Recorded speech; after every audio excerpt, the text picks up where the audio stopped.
Flat Earth Debate, Uncut and After Show. I'm your host Nathan Oakley, and if you are new to this channel, or you've not done so already, then be sure to subscribe, hit the bell notification icon and join button if you'd like to become a Nathan Oakley 1980 channel member and keep up to date with the Flat Earth Debate. If you would like to support the channel, there is a super chat that runs alongside each of these shows while they premiere, and there's also a coffee, Patreon, crypto and thanks button in the info box below the video. Speaking of Patreons, I'm going to do a shout out to all of you who do support me on Patreon. So, a very massive and enormous thank you to Steve on the level, Thomas van der Zander, Cannabear, Gary Hughes, Measured Flat, Chris Wouters, Mr. Amish, Sensual Goat, Mitch Kennedy, Rod the Name's Burley, Trod Wazzle, Jason Hornsby, Christoph Fournier, Flat Earth Travolta, JMels24, Unimento, Iron26, Endless, Golden McKinnon, Retro Bill, Level Playing Poem, John Kays, Patrick Gunnels, Banter, Melby Styles, Hairy Blade, Mobile Max 777, Del West Watson, Unbelievable Productions, Blue Ridge Ranger, Abraham Hamid, Skeptic 936, Texas Mike, Chow Young Cat, and David Wayne Foster. So another massive thank you to all of you for supporting me on Patreon. Now I will hand over to whoever is in Discord and Google so you can enjoy their dulcet tones while I set up for today's live show. Or Yeah, that makes perfect sense to me. yeah. Yeah. I'm glad that this year I'm. Oh, Nathan's here. Hello, Nathan. Hello. Yo. Good morning, everyone. Yeah, Morning. Nathan can't sneak up on us that easily. That ding dong from Neil comes in pretty fast. Ding dong is when you let it on Skype that makes a noise, right? That's what I was talking about, Neil. He doesn't know he doesn't hear the ding dong. Yeah, I know. That's why I had to tell him. Yes, I do. I hear it. You do? Yeah. Absolutely. Okay. Yeah.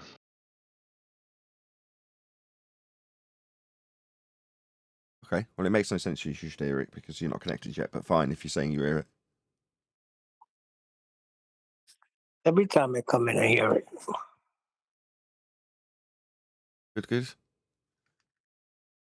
The video we need to cover today. Nice to get it queued up well in advance.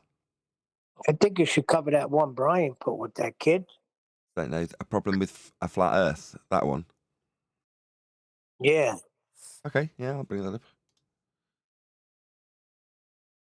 You get to see the damage Dell, Witsit, the Shyster, and Jiren have done to Flat Earth. Okay. Why? Because he's just attacking all their straw men. Yep. Fair enough. I've got him queued up. I've got a link ready for him. Jolly good. I invited him on the show in his comments. Oh, maybe he'll just show up, then you never know.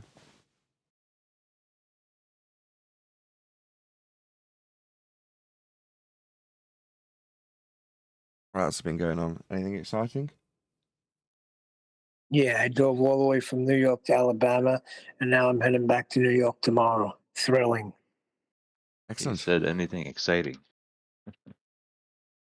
I said thrilling. Well, that's good to know.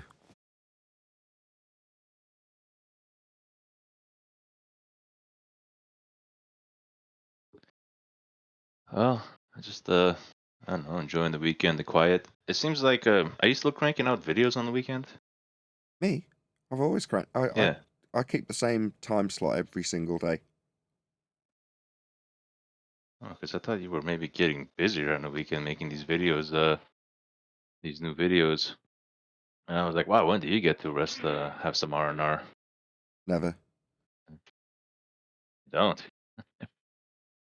Mhm. You know, even as a viewer, I remember in the past you used to do 247 videos. You were on all the time, nonstop, except for like holidays.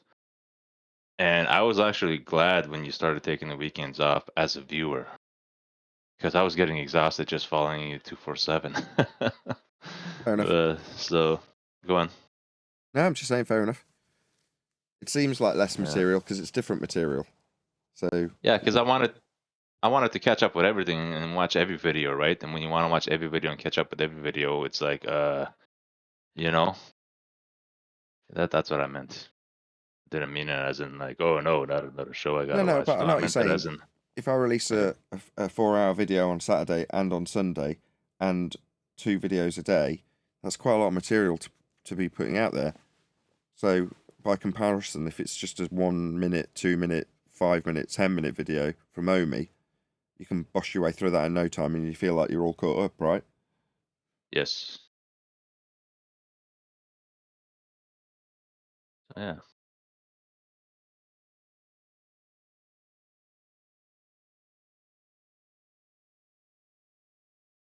Yeah, I'll produce more of those. I'll probably do some this evening after this show. Yeah. Yeah, Cool. you rushed the Uncut after show to get on that stupid thing. I like it anyway.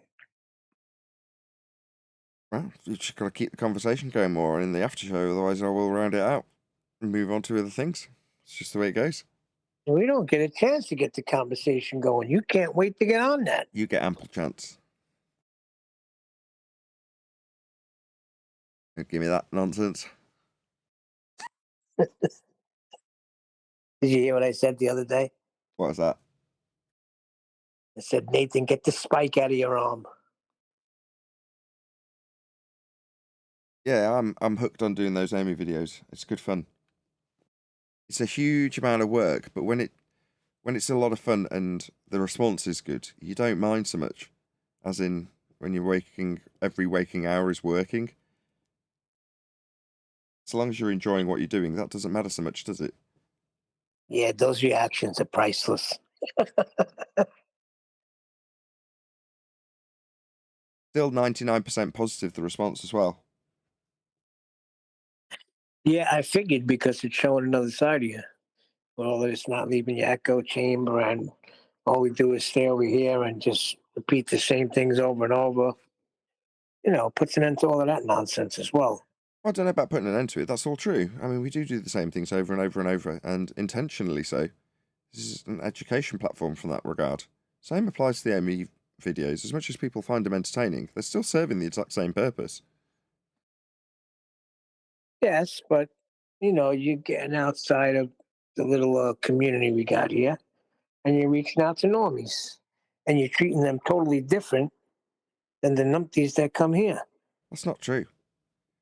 I don't think it's true that I treat them differently. People only focus in on the bit where the person's interrupted 20 times. Look how angry. Yeah, yeah. Now let's see how you get on. See how quickly you get angry. Well, that's what I'm saying. You don't get that on these videos. So this, you know, you act accordingly. I'm saying I always act accordingly. It's only at the point when our opponent does not that you see a different side of me. Yes, that's what I'm getting at. I mean, even when they are behaving like that, sometimes I have to retain that persona, you know, like when I'm in public, actually physically in public. I was say a little FaceTime goes a long way. I think it's nice to be able to, you know, see when you're joking, see when you're being like, well, this is freaking obvious, you know.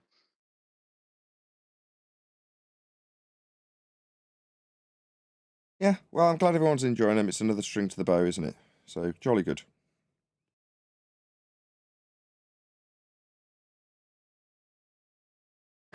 Oh, back to this video you're going to cover. I was thinking either people are not hearing us in QE or they're just ignoring us.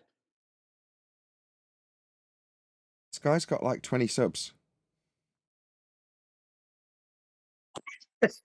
That's it?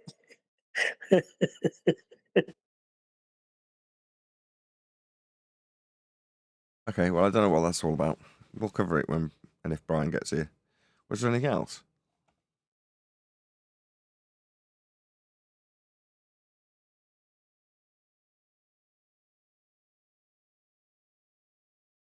I can't tell you anything that happened because I was exhausted. So, what happened over the weekend? Anything exciting, righteous?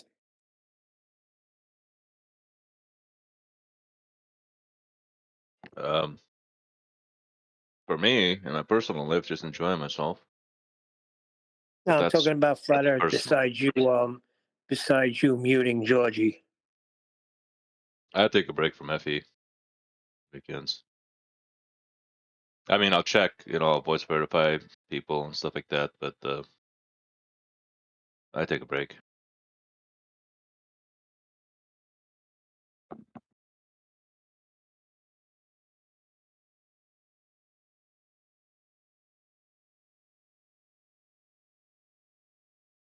I mean, there's more things than FE, isn't there, Neil?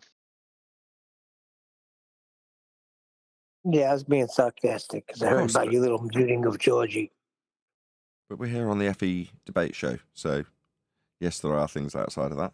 I could tell you all about my daughter's optician trip today, but I won't, because that's what we're here for.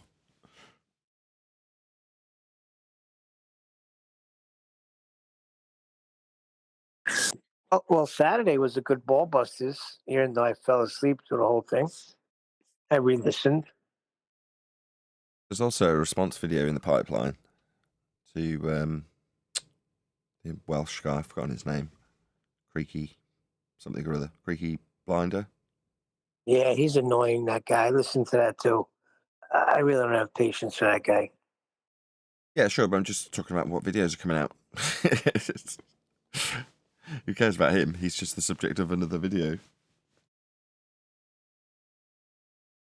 Yeah, but you're getting tired of getting misrepresented. It gets tiresome. No, I find it very telling.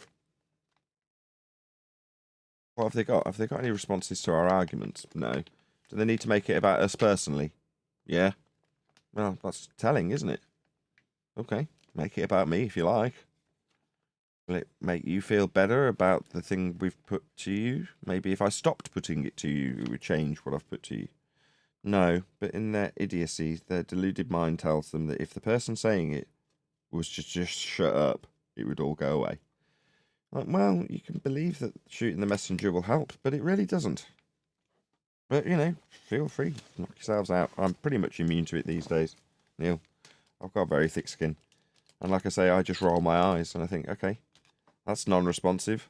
That's all I think these days. See a comment that says something that's a personal attack on you in the comment section, you're like, that's non-responsive. As in, I don't actually care what you've said. I'm not going to even attempt to address your personal attack. The videos about there not being a sky vacuum, or there not being any earth curve, or there being measured flat angles to stars, whatever it is that we're talking about, when they do that, you're just like, well, you're just not responding to the argument, are you? And in reality, it's the other way around. That's why they're responding the way they are, because they haven't got any response to the argument. So it's easier in their mind to attack the man. Just ad hom your way through it. Okay, fair enough. That's not what we're doing. Yeah, and that gets over on an audience too. So they know what they're doing. Yeah, but good for them. Again, if it wasn't the case that they weren't already promoted into the YouTube algorithm, keeping people dumb, fair enough. If that's the society we live in and we need to be kept dumb by other dumb people, so it's us keeping ourselves dumb, then that's the way the world's been pushed into cycling its way through the control mechanism. I've got no part of that. We found out the truth and started telling people, and as a result, we got censored. So, we're obviously not beneficial to the control structures that are in place already, one of them being the nature of the world. Now, like I say, if you're going to brace against that because you don't want to feel like an idiot, and as a result of not wanting to feel stupid because you've been deceived, go about making yourself either into a complete idiot or just ad homing your opponent, then, like I say, it's just very telling.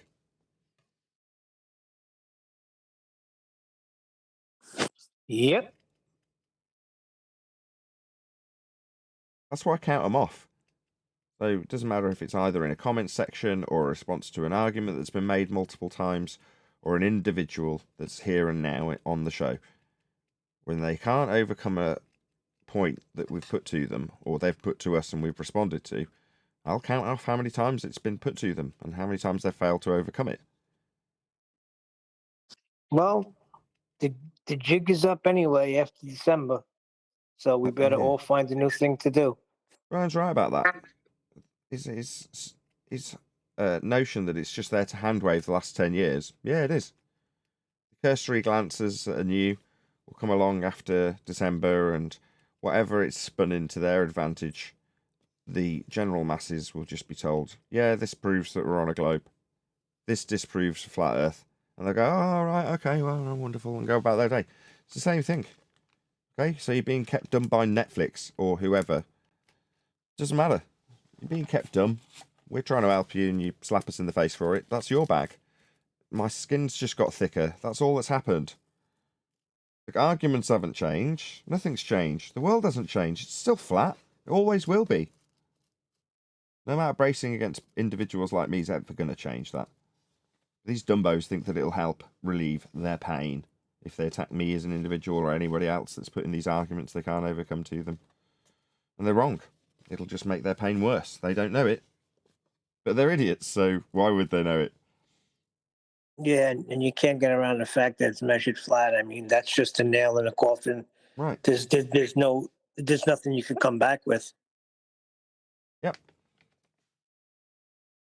So, it's been game over for a long time. The guys that are totally indoctrinated and entrenched in it in an anti-flat earth manner do seek the vitriol that they perpetuate against us because, like I say, they feel it will resolve their pain. Well, they're just wrong. If we all disappeared tomorrow, their pain would still be there. Take it out on someone else for a different reason.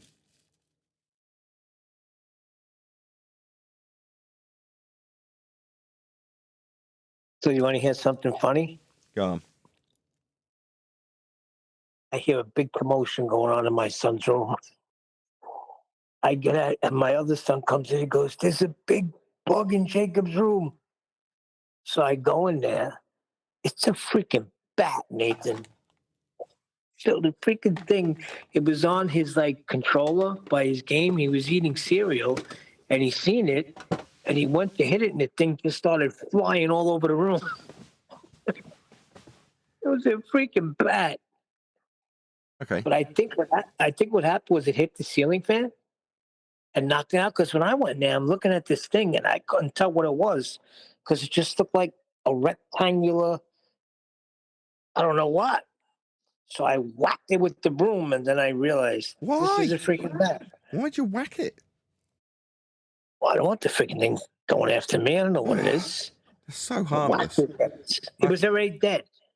My folks' building was like, I don't know, 300, 400, 500 years old, ludicrously old, to the point where the stone steps had worn down in an arch shape where people had walked up and down them for hundreds of years. And in their roof, they had bats. And they weren't legally allowed to get rid of them.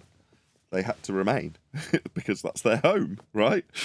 So occasionally they'd get into the actual main body of the house, and they were adorable.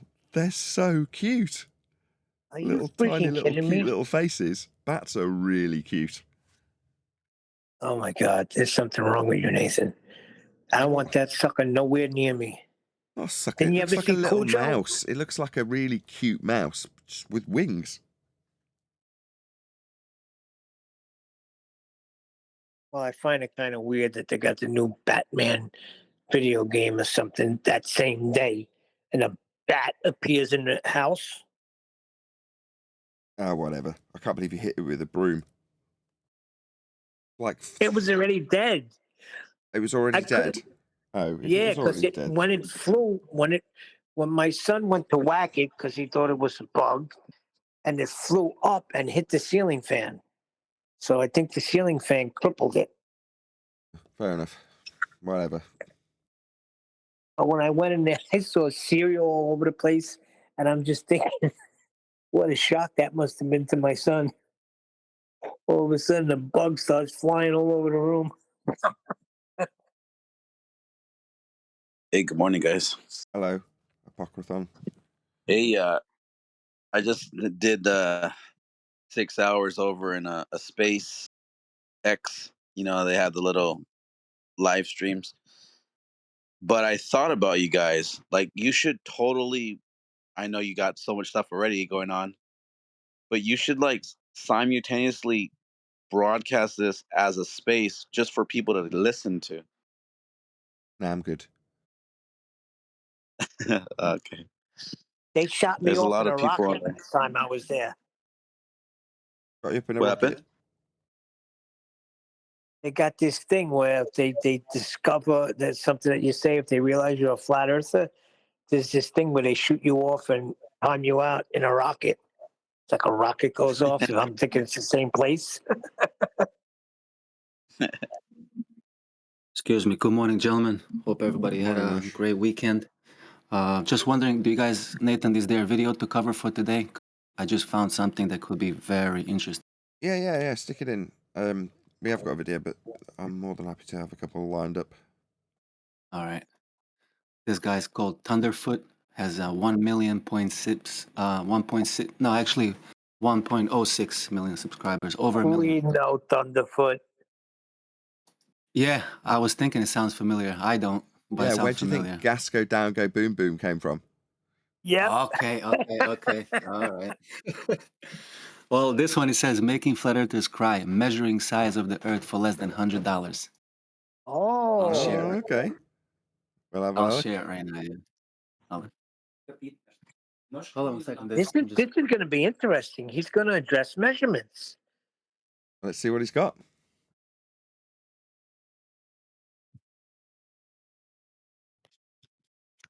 At least somebody's listening.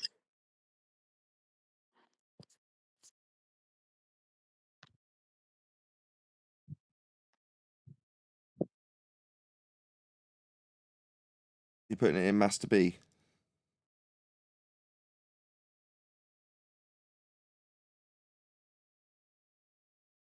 Push.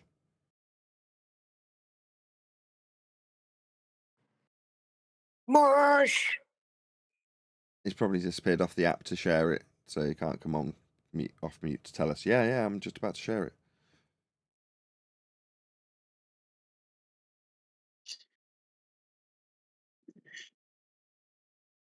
Okay, we got it. Okay, yeah, sorry, man. Like, I'm saying bye to my brother. Yo, he was here over the weekend. He's literally leaving right now. So I'll be another minute or two. But the video's in Skype, Nathan. Yeah, I got it.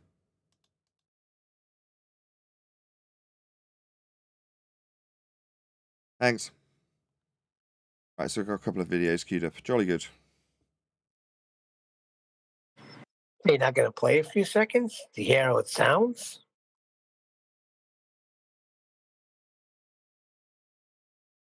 Oh, so I'm on vacation, and it suddenly occurs to me I spent almost all of my life on this spinning rock, and I've never yet measured how big it is. But I don't want to spend a lot of money or time, so let's see if I can do it in, say, less than a day, and for less than $100. Sounds right.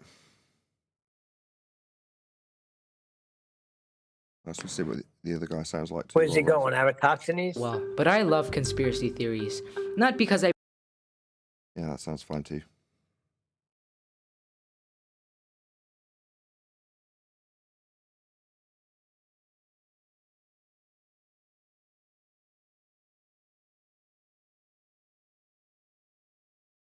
Which one do you want to cover first? Now I'm interested in Thunderclown. Okay.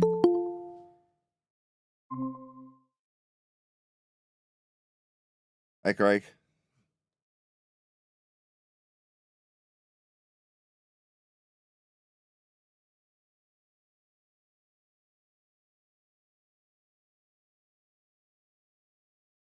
Okay then. That's why his name is Click OK. At least he's at least he comes into G Plus all the time. The other people are not showing up late, getting very sloppy. Yeah, Craig. He's probably run away into the shop as soon as he's connected. Good afternoon, guys. How's it going? I wonder how much I wonder how much it's going to cost a protractor to measure the Earth. $100? And we don't know what he's doing yet. We'll see.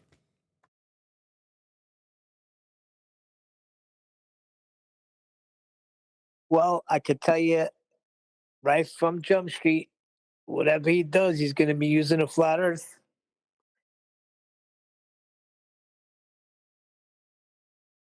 No, he might just beg the question. You never know. He's already opened by begging the question, you realise? Yeah, Oh, because yeah. he's claiming that he's on a spinning rock for all these years. Right, so he's automatically assuming the outcome. It's intentionally done. I know you know that. Yeah, but they don't Was know he they're climbing doing a it. mountain? Was he climbing a mountain by any chance? It sounded like it. We don't know what he's doing yet. What we do know is he's automatically begging the question that he's going to be measuring sphericity on a rock that he's spinning around on, because he's already stated what he's going to be doing. I'm automatically assuming that I'm measuring a rock I'm standing on that's spinning around. Okay. Do you know it's a rock that's spinning around that's spherical before you start measuring anything? Oh, you're just automatically assuming that. So before we've even started the video, in his opening sentence, he's begged the question.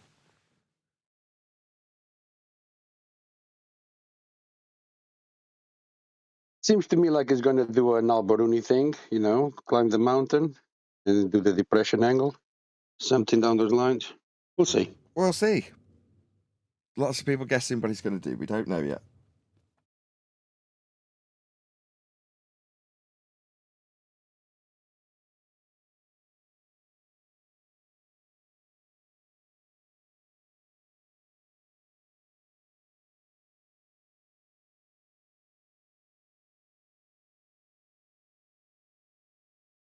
Hopefully Brian will show up and then we can cover his video first. Or the video he's suggested, at least, if you know what I mean.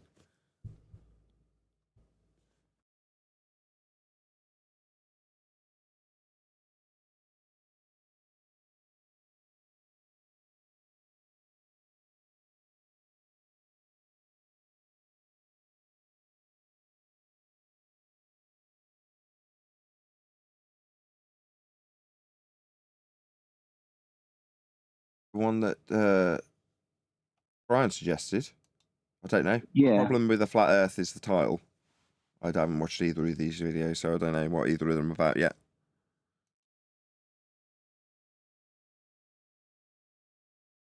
Well, maybe it'd be nice to get back to, just doing the normal. What's doing the normal? Well, this year it's been watching other people's videos.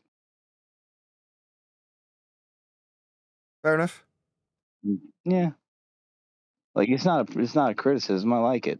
I'm just in the last couple months we've been doing the Omi thing, and that's been fun. But there are many ways to do this, and it's always good to remember that there's always the videos out there that people are watching that are like we're crying. Am I crying? I don't know if I'm crying. I don't think I'm crying.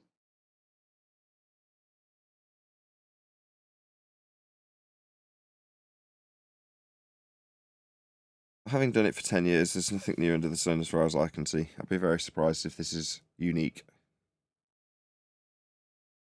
Absolutely, that's what I'm feeling.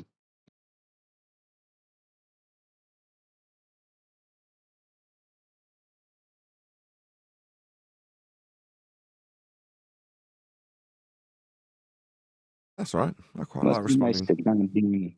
Oh, go ahead. My bad. No, you go ahead. I'm just filling the dead air.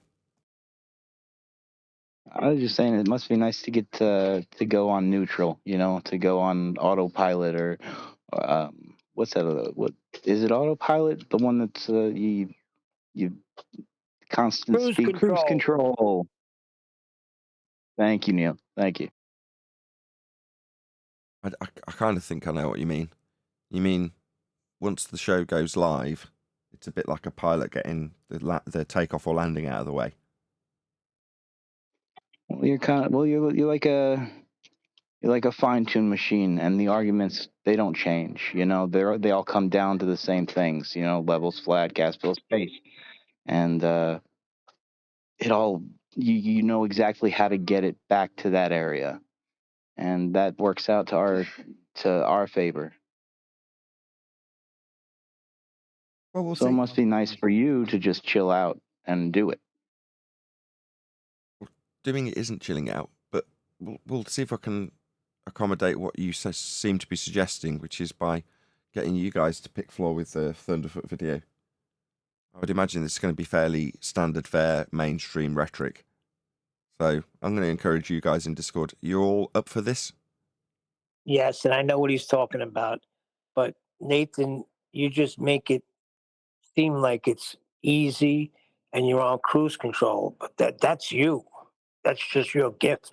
Pretty Okay. much it, yeah. Right, I got you. So what you're saying is it looks like a Bentley going past on the motorway at 100 miles an hour. It's just breezing on by. Is that what you're saying? Yeah, you make it And I appear that way. imagine I can get to 110 too. Sure. But underneath the bonnet, lots of things are whirring and buzzing, aren't they? Things are getting burned. There's explosions happening. You know what I'm saying?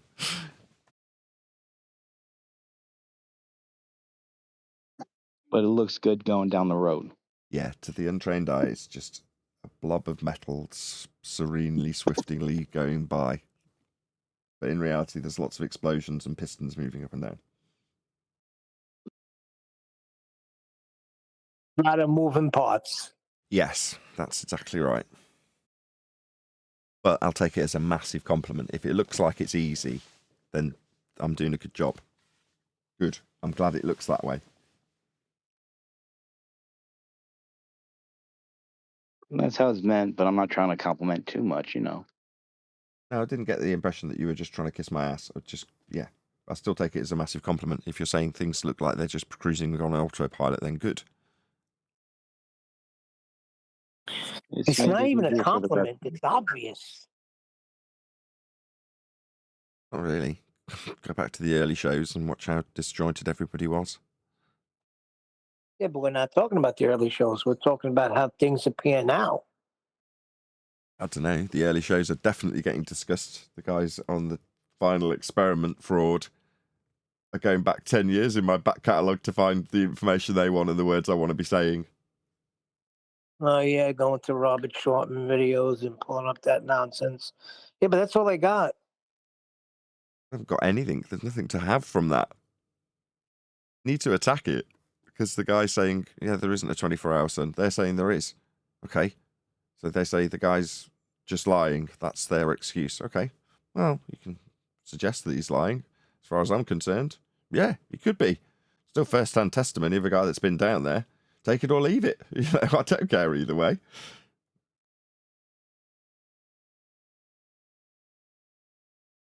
You're like, I'll leave it, thanks. I don't trust him. Well, that's why you guys want to go down there, don't you? Fair enough.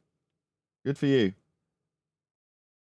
Let us know how you get on when you affirm the consequent. When you assume that you've got to the bottom of a ball. Let us know how you get on at the bottom of that ball that you've assumed you get into the bottom of. And then you'll look and see if the sun does something, of course. But like Thunderfoot just did, they're just assuming they're on a ball at the outset. Well, okay, that's fallacious. That's it. That's the end of it.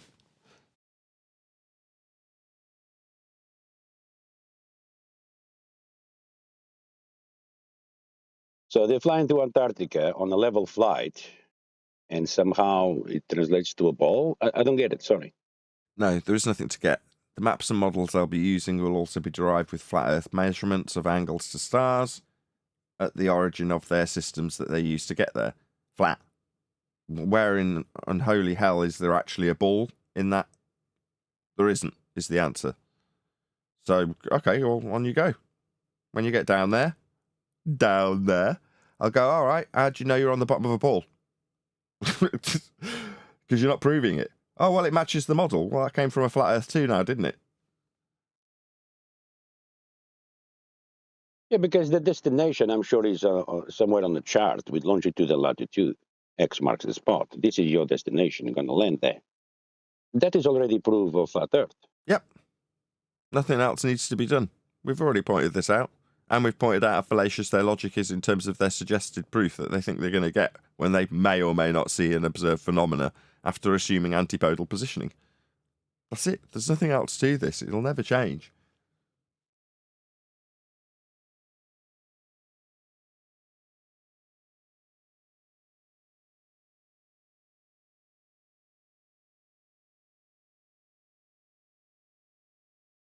I think that's what I meant by the autopilot.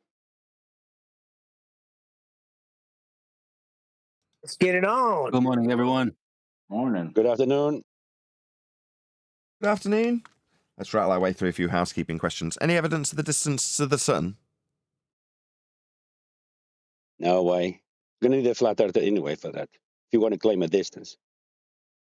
Any scientific evidence of gravity?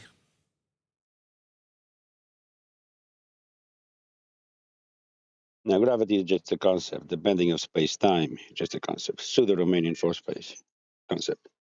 Fine. Any single viable hypothesis from any of the fields of astronomy, cosmology, or astrophysics? Negative. Not physics. They're not physics, no. That's the best answer yet. They're not physics. No.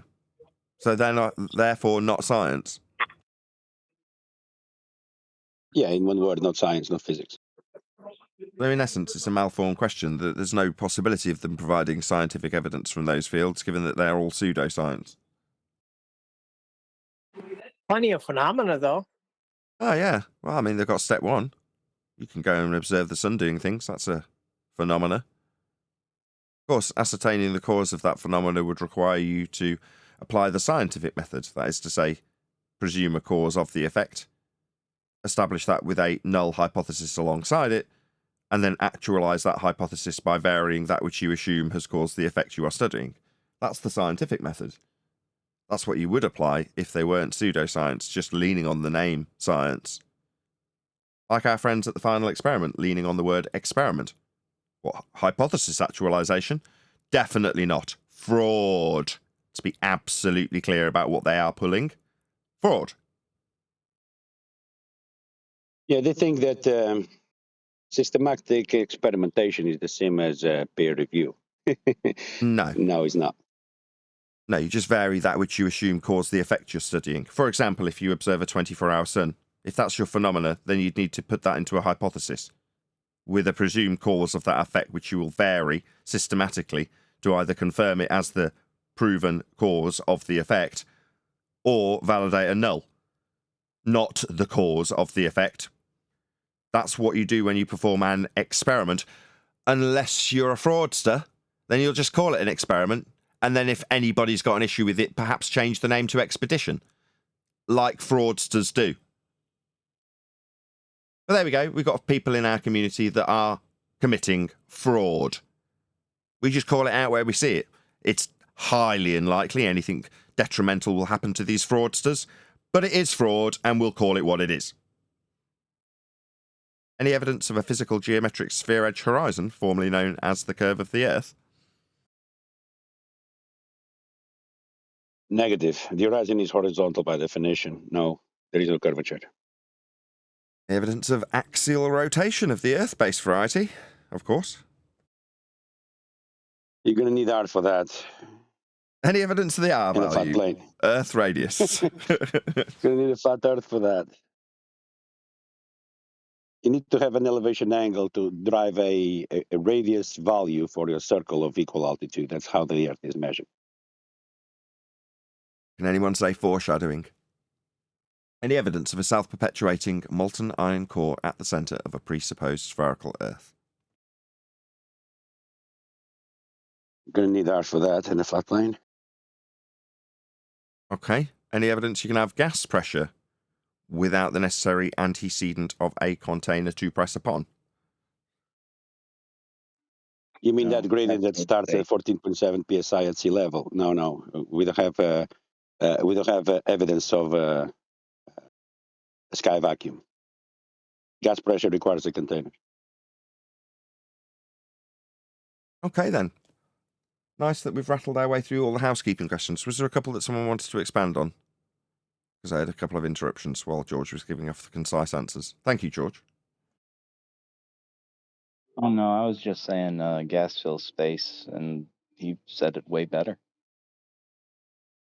Yeah, gas does fill space. It expands in all directions into whatever volume it has available to it. It's a law of nature, the second law of thermodynamics. Okay, let's. How many people we got watching currently? Is there enough to do a little straw poll? Not really. 41 watching. The regulars who smashed the share button haven't smashed the share button yet. Please share the show. We're going to pick a video, but we're going to pick the lesser of the two videos. That is to say, lesser in terms of subscriber count at the very least. And this is a guy called Arav. Am I saying that? A-A-R-A-V. Debini. I hope I'm saying your name right. If I've butchered it, I'm really sorry.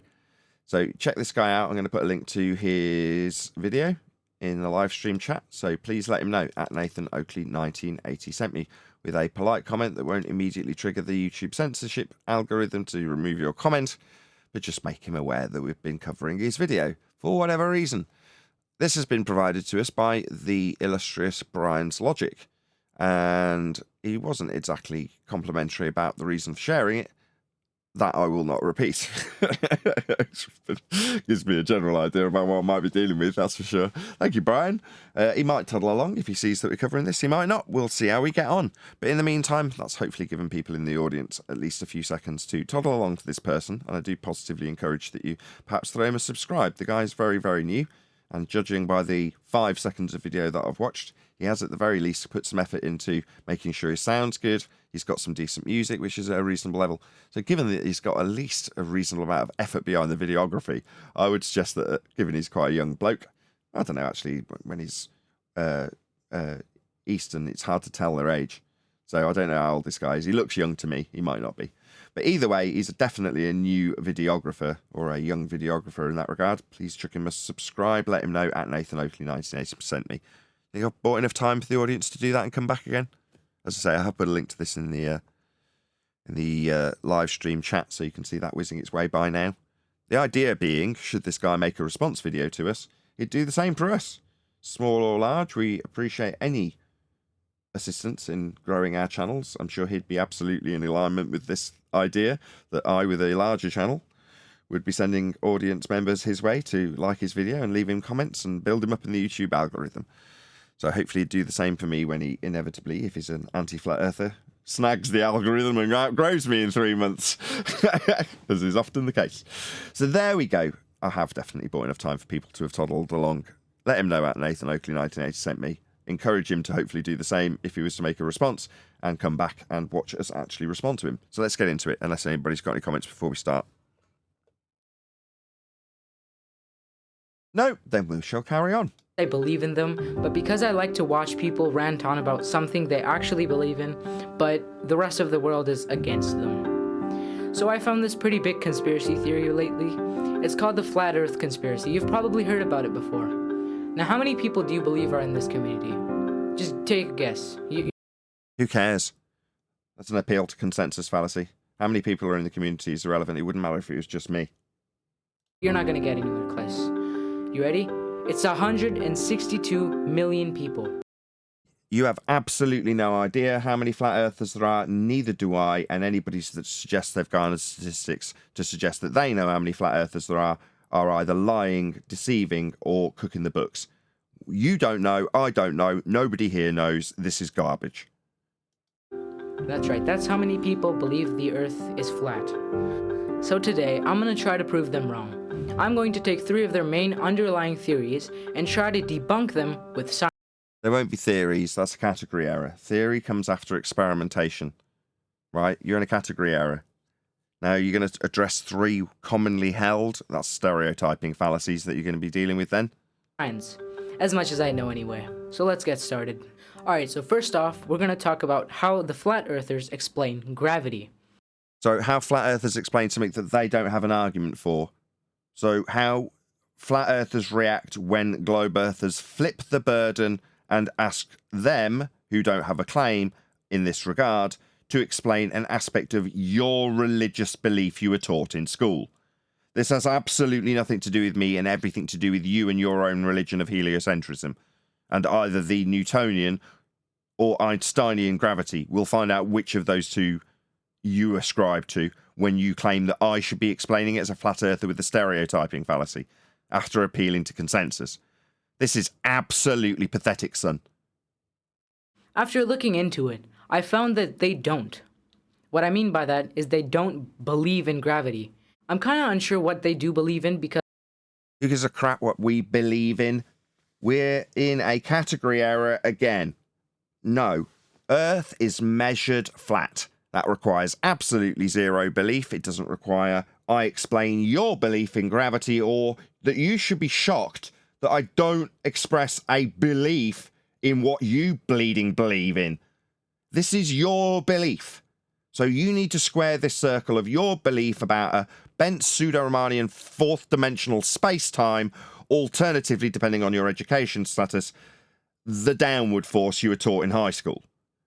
Now, we'll find out which shortly, I'm sure, but what you believe in is inconsequential to me as someone who knows Earth's measured flat. Let's get that out of the way. because there's no real textbook on the flat Earth, but there are two main... Oh, is there not? Try looking at celestial navigation. Try looking at how all your maps made. Try looking at how your globe came to exist. See those lines wrapped around them? Where do you think they came from? There's no textbook on the flat Earth. Yeah, try every measurement of everything always. theories that they rely on. In the first No, we don't rely on any theory. It's a category error. This isn't a scientific subject. theory, they try to replace gravity with density. Do we? We haven't replaced anything. There's no burden on us to do anything. I'm not proving a flat Earth with density by your stereotype. No, what you're doing is flipping the burden because you've got a non-force force that you have been given permission to think of as a force that holds you to a ball flying through a sky vacuum. And I need to explain something about this with density by your stereotype, do I? Au contraire. They say that less dense objects go upwards, and Why are we proving a flat Earth when we by stereotype say this, according to you? What are we proving with this? It's just an outrageous echo chamber burden of proof reversal fallacy. You haven't even got an opponent saying this. So it's also a straw man. How many fallacies do you think you've committed so far, son? I estimate about 10. and more dense objects fall downwards. For example, the gas helium. Downwards? Helium? What the holy hell? To have a downward vector in the first place, you'd need a horizontal plane of reference to describe down with. You'll need a flat Earth for this description, son. What are you going to describe down with respect to? A bleeding ball? Dum-dum? You'll need a flat Earth for this description. You can't use the word down. I think what you meant in your religious zealotry was in. In towards your ball that has no plane of reference for up or down. Like in space where they say there's no up and down. Well, your ball doesn't have an up and down. You'd need a flat Earth for it. We absolutely reference it as part of our everyday existence because Earth is flat. And we reference it flat. And you'll be describing it that way from here on forward. You already have. Down with respect to what? Flat Earth required, son. It's used in balloons, and because of its relatively small density, it goes up. Unlike Sorry, gas going up is not a force of down then, is it, son?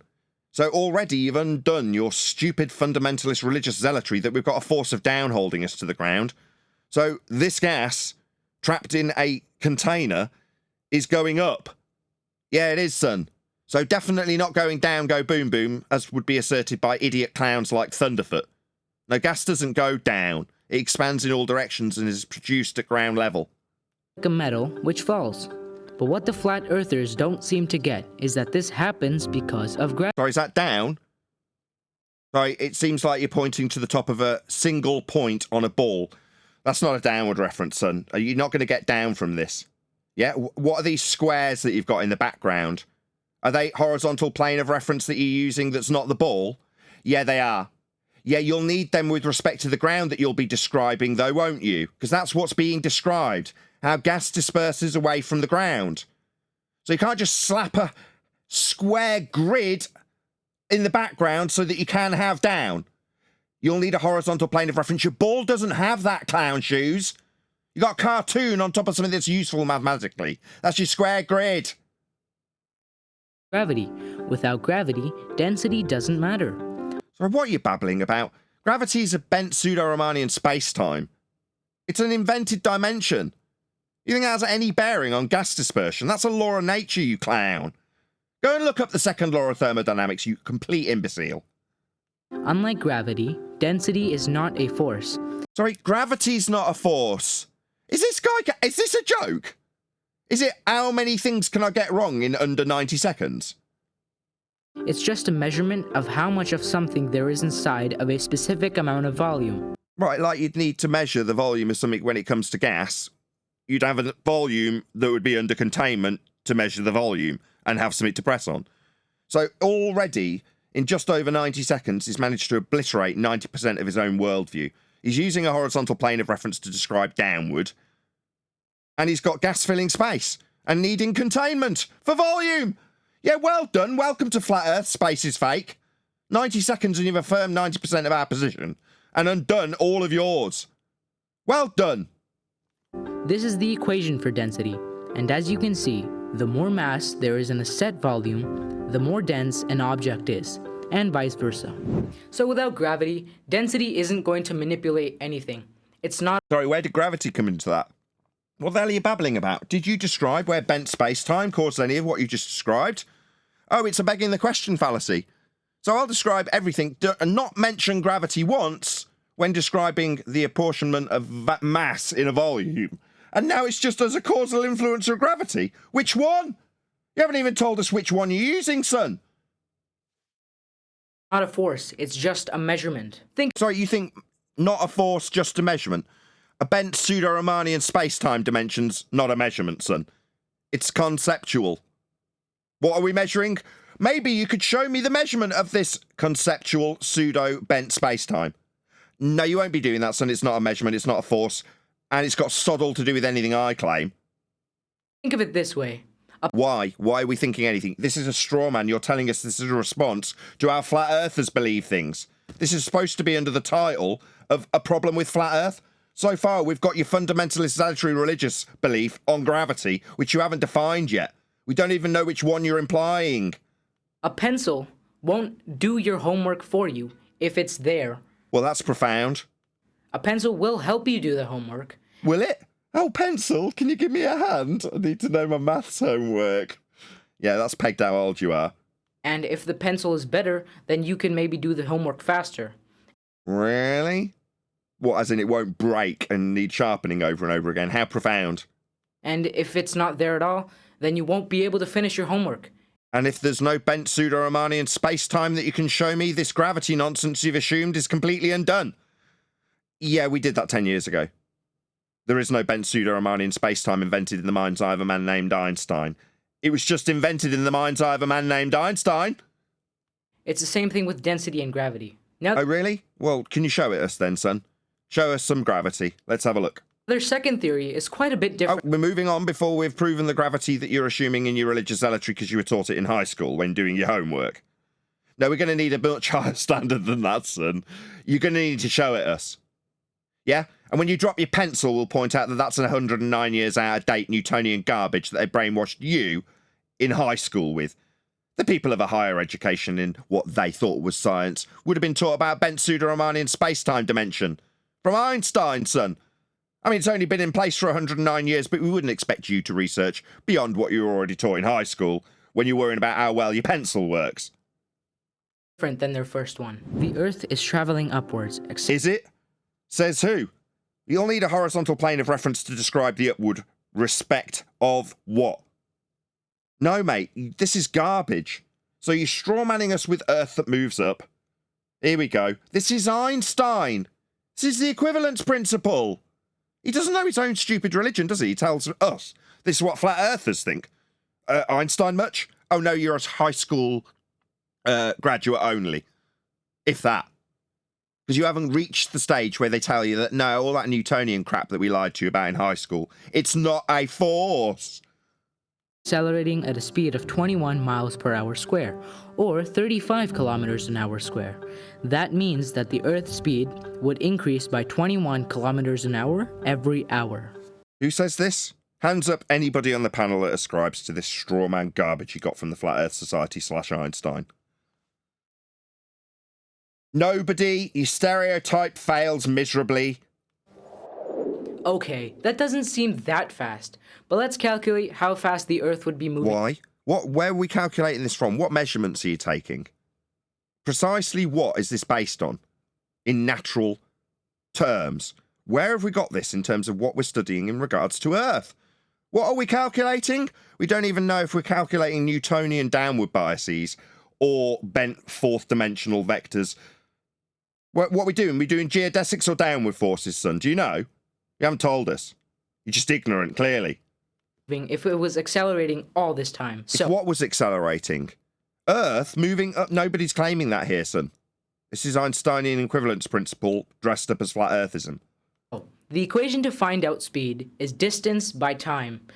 But since we don't really have distance, we can use the formula v equals to a multiplied by t.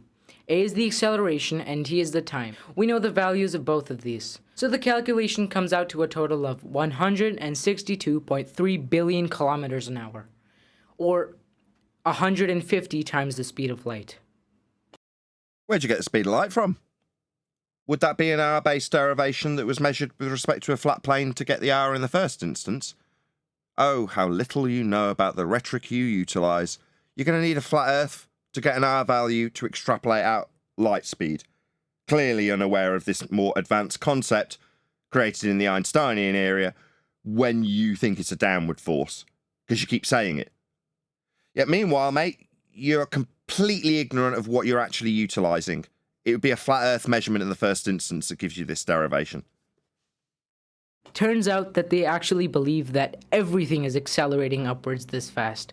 So the entire universe... Total lie, stereotype fallacy, failed on its arse. We've already done the straw poll. Nobody agreed with you. We do not think this. You are scum. Just a lying little shit. Out to lie about what people don't say by stereotype. In your little echo chamber with nobody to respond to. So you're just going to make up what we say. Well, what do you know? I'm sending my audience to tell you we've responded to you and your stupid glurf nature, where you affirm your zealot beliefs with the use of flat Earth measurements. Nothing's new. Hey, TVH, thank you for the super chat. Hello, Nathan. Your reaction videos are very funny and hilarious. Comedy gold. Oh, well, thank you very much. I think you're referring to the Omi videos. I like doing them. They're a lot of work. You end up spending 10, 15, maybe even 20 minutes with an individual, and you get about a minute and a half of material out of that one person. And to get to that one person, you'll spend an hour flicking through loads and loads of people. So in a 4-hour session, you might get 4 people, and one video might be 8 minutes, one might be 3, one might be a minute and a half. And like I say, you've spent, on the most part, some of them just come and go within the edited period, but for the most part, you're spending a long time to get that material. But because it's so much fun, I don't mind the time just disappears. The only commodity I've got left. But it's good, I'm glad you're enjoying it. Thank you for the super chat. The universe is moving 150 times the speed of light. They also try to explain the acceleration of the Earth with something called the Pauli exclusion principle. Anybody heard of the Pauli exclusion principle? Who's explaining this? Come on, admit it. You stereotyped all of us with this shit. Who said this? Must be one of you. Come on, admit it. Who's saying this? No one. Is it just me, or is this little sod lying about us? Why are you lying about us, you little sod? Just gotta make it up, right?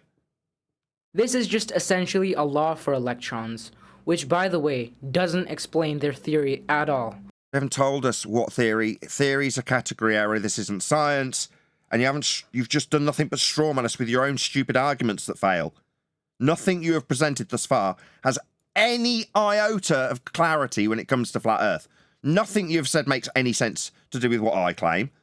What I've done is taken some of your positional information for your light speed and your gravity and extracted out an R value that you need to derive from a flat plane to create things like light speed. That's what I'm doing. I'm taking your argument. None of these are my arguments that you're responding to. They're your own stupid glurf beliefs. Dressed up as like that, how we believe your beliefs should work. What an idiot. Recognise the difference between what I say, Earth's measured flat. Deal with that. Not how I respond to your zealotry when it comes to your religious belief in gravity. That's nothing to do with flat Earth. What I think these flat earthers are doing is taking different concepts and putting them together and trying to make sense out of something that's impossible. What, like, kind of like you're doing when you're suggesting that this is what we should or shouldn't be responding to, and it's all of the lack of understanding of gravity that's not a force.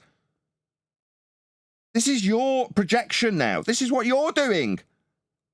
They also have an entirely different theory for relativity.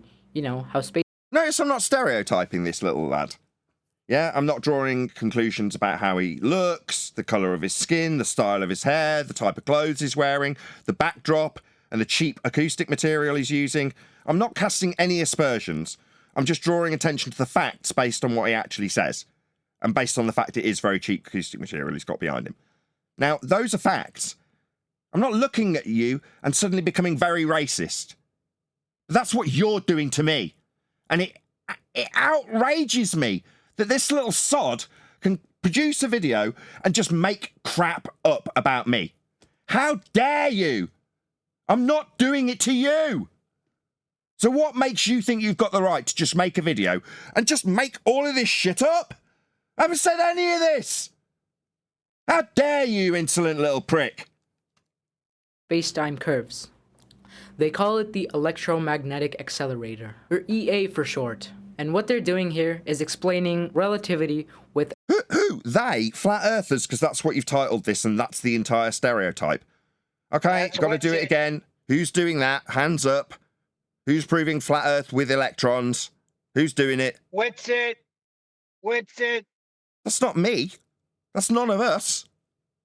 So why isn't he addressing it to the... Go on, Neil. It doesn't matter, because when they come out as flat earthers saying they got an answer for gravity and start talking about dielectric acceleration, it reflects on all of us. Dealt with his upward accelerating earth, it reflects on all of us. Okay. Well, you can address your concerns with an individual who says the earth's rising up to them.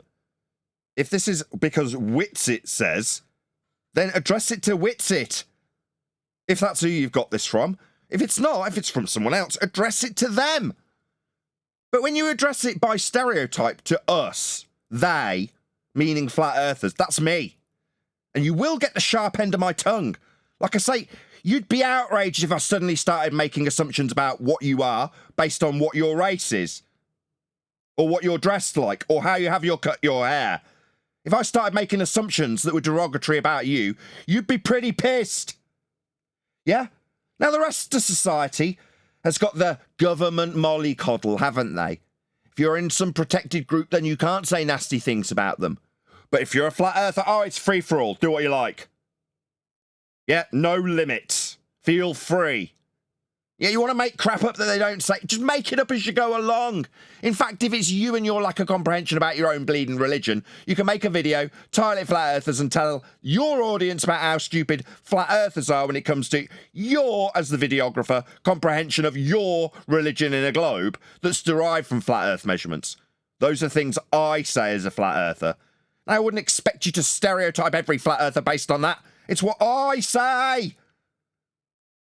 You can challenge me. Now, if somebody happens to pick up on it and verify it and go out and repeat it, then they take the ownership of that argument also.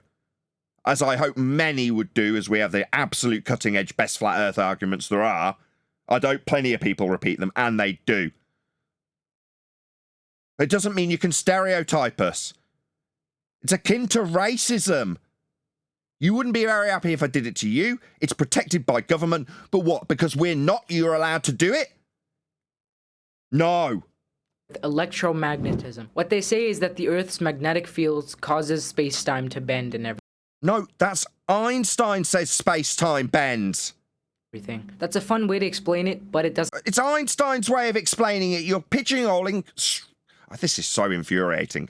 I am a flat earther. I do not say this. Space-time, what pseudo-Riemannian force space, the thing I criticised this entire time, as being his religion of his gravity, that he doesn't seem to comprehend yet, based on his high school understanding thus far. No, he doesn't. But now suddenly Einstein's concepts are what flat earthers think. I don't do that. I am a flat earther, and so's everybody here. Nobody's taking this on board as theirs. That's because it's not. Doesn't make sense at all. Let's move on to the other. So when you have it put forth to you as Einsteinian gravity, which you obviously haven't learned, pathetic little man, you don't know that Einsteinian gravity is a fourth-dimensional bent space-time like you just described. Yeah, it doesn't make any sense. But what, suddenly when you're taught it at a higher education level, it will because it's told to you as being real? When Einstein says it will be, won't it, son, when you look it up after the fact? That's exactly what Einstein says, mate. Other topic. Now let's discuss how the flat earthers describe the sun and the moon. This is where... Really? Hands up, who here knows what the moon is?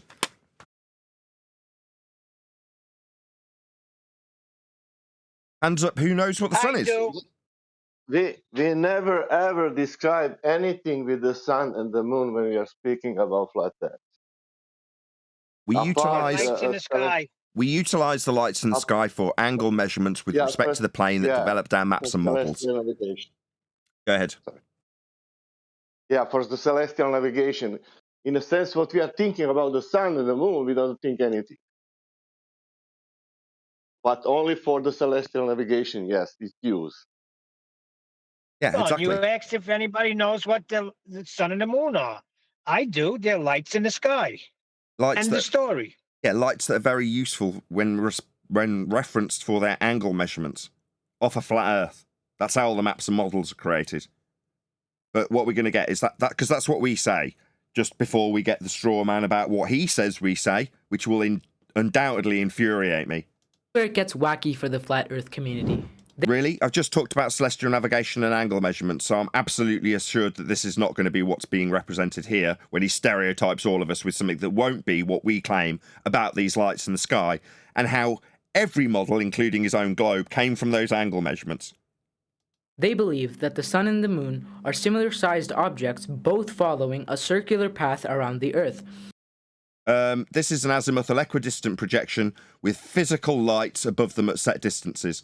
I absolutely, unequivocally do not ascribe to this in any way, shape, or form. Meanwhile, I will describe how that azimuthal equidistant projection came to fruition after a cone-shaped cylindrical projection off a globe was made with both North and South territories represented on one flat plane disk. After projecting flat plane elevation angle measurements onto a globe to have it with that cone-shaped cylindrical projection to come from. So the origin measurement of this globe Earth projection that you say flat earthers believe in, well, you obviously don't know the history of what you put on screen, son. Because it's not a flat Earth model. It's a globe projection. But the globe it was projected from came from flat Earth elevation angle measurements of the stars. The same stars you've now got a fixed distance in this garbage I don't ascribe to. Just above the atmosphere. Just imagine, by comparison, I started to describe what all Muslims did. I think they'd be outraged, don't you? There's already so much wrong with this, but let's start... Yeah, you're not bloody kidding. It's not what I say, and I'm a flat earther that you've stereotyped with this. So I'm furious. No, don't say this. Oh. First of all, they just deny that the sun ever sets. Do we? Oh my God! You lying little sod! Let's do a quick straw poll. Let's take a calm, deep breath. Who here denies that the sun sets? A room full of flat earthers right now, son. Let's just see if your bullshit stacks up. Who denies full of sunsets? Come on, this lad's got an idea of that from somewhere. Come on, admit it. No, is it just that he's a lying little glurf sod that just makes stuff up that we don't actually say? No, nobody's here denying sunsets. They try to explain it with mountains, but... Do we? What would we be explaining it for? With mountains, you say? No, elevation angle measurements with respect to the sun and other luminaries are used to create maps and models that turn into globes that then turn into azimuthal, equidistant globe projections. It seems that you don't have the slightest clue what you're talking about, son. I'm going to pause here for a moment and maybe catch my cool, as it's Brian that suggested I cover this. Clearly you knew the reaction you'd get. Well done, good choice. Oh no, is he here, Brian? Why are you on my thumbnail? Brian? You hear me? Yeah, but you're on my thumbnail. What's all that about? I have no idea. I just joined on the link. Oh, very strange. Okay, well, something's gone a bit squirrely with G+, because it's put you on my thumbnail, so There we want go. me to drop and rejoin? No, you sound perfect, so don't worry about it. What I did want to find out is why you suggested this, although I already know the answer. Is this a video that's 8 minutes long? That doesn't really clarify why you'd want to be covering it. There's plenty of 8-minute videos out there. No, because there's another video in Master B that I didn't recommend. I just found it randomly, and I knew that would be something that would annoy you. I haven't even watched it. Oh, you haven't even watched it? Oh, I suspected you had. No, I just put a comment in there underneath someone else's stupid comment. That was it. But I knew it would be stupid, and I knew it would be annoying, and I knew you'd react to it. Yeah, it is. I did. Well done. Even without watching it, Yeah. You were right on the money. No, I just know it's stupid. You just know it's stupid from one go. Yeah. I didn't need to even look at a second of it. I just know, yeah, this is stupid. I don't know why I've got a different spin on it. I don't know if you've been listening. Right. If I was to suddenly start to knock LGBTQ people, there'd be uproar. Right? If I started to pigeonhole all trans people and say they all do this, I'd never hear the end of it, would I? No. Right? If I said all women do X, I'd never hear the end of it. If I said all blacks do X, all blacks think X, I don't think I'd get away with that. But yet you say all flat earthers say X. Anyone goes, yeah, right, yeah, fair enough, yeah. Doesn't matter if it's them repeating their own claim about gravity that's got nothing to do with what we say at all. They'll get away with telling me about what I think about their religious belief in their gravity that I have got nothing to do with. And suddenly I'm supposed to accept that? It's absolutely outrageous. Yeah, it is. Yeah, that's the general consensus that it's okay to attack us. There's not even that it's okay. They don't even give it a second thought. Attack us all you like. Attack everything I've got to say about the subject matter. I say Earth's measured flat. Come and attack me on the matter. Show me how I'm wrong. Show me how it's not measured flat and measured ball-shaped. You do that. Attack me all you like. But tell me that I believe that there's a bent fourth dimensional space-time that's stupid, and that's enraging. No, I don't have a bent pseudo-Riemannian space-time that's come from Einstein. You do. But you've told us how it's flat earthers bent space-time and flat earthers Earth rising up. No, it isn't. That's all Einstein. You just never studied it. You've never gone beyond high school. So therefore, gravity's a downward force. But it's not. It's the stuff you ascribe to flat earthers. Why? Well, because the controlled opposition that is out there, in the form of Flat Earth Society, have put it out there. In the exact form of Einsteinianism. But just attached to Flat Earth. Why not? And they're just laughing at you. You and your ignorance, not mine. Meanwhile, you're telling me what I don't believe about your bleeding religion in gravity. Like, that's perfectly reasonable. It isn't. Yeah, they don't even know their own religion, but yet they think that that making a video attacking us, attaching some of their religion to us that isn't part of us, is a smart thing to do. It's like saying all Buddhists think Jesus was a mechanic, and Buddhists are idiots. They're wrong when they say unequivocally, all of them, all at once, that Jesus was a mechanic. These idiots don't know a thing they're talking about. It's like, are they talking about Jesus at all? Are they saying he's a mechanic? And isn't that your religious belief as a Christian? Why are you telling us what they say about it? I heard he was a carpenter. Yeah, that's the point. It doesn't work. Oh, They say, as the sun is moving, it goes behind a mountain. That's why you can't see it anymore. Who said this? Who said that the reason we have sunsets that we just deny that we see? Do you want to contradict us? I'm not even going to ask this. You've just told us that we deny sunsets. Now you're telling us that what we explain sunsets with is that they go behind mountains. What if there's no mountains? This is the stupidest garbage I've ever heard, and it's contradictory. Do I deny them by stereotype, or do I simultaneously not deny them and say that their cause is going behind mountains? Okay. It seems like I'm in a bit of a contradictory straw man stereotype that I've got to accept. I don't know what to do, really, with this total garbage made up by this kid.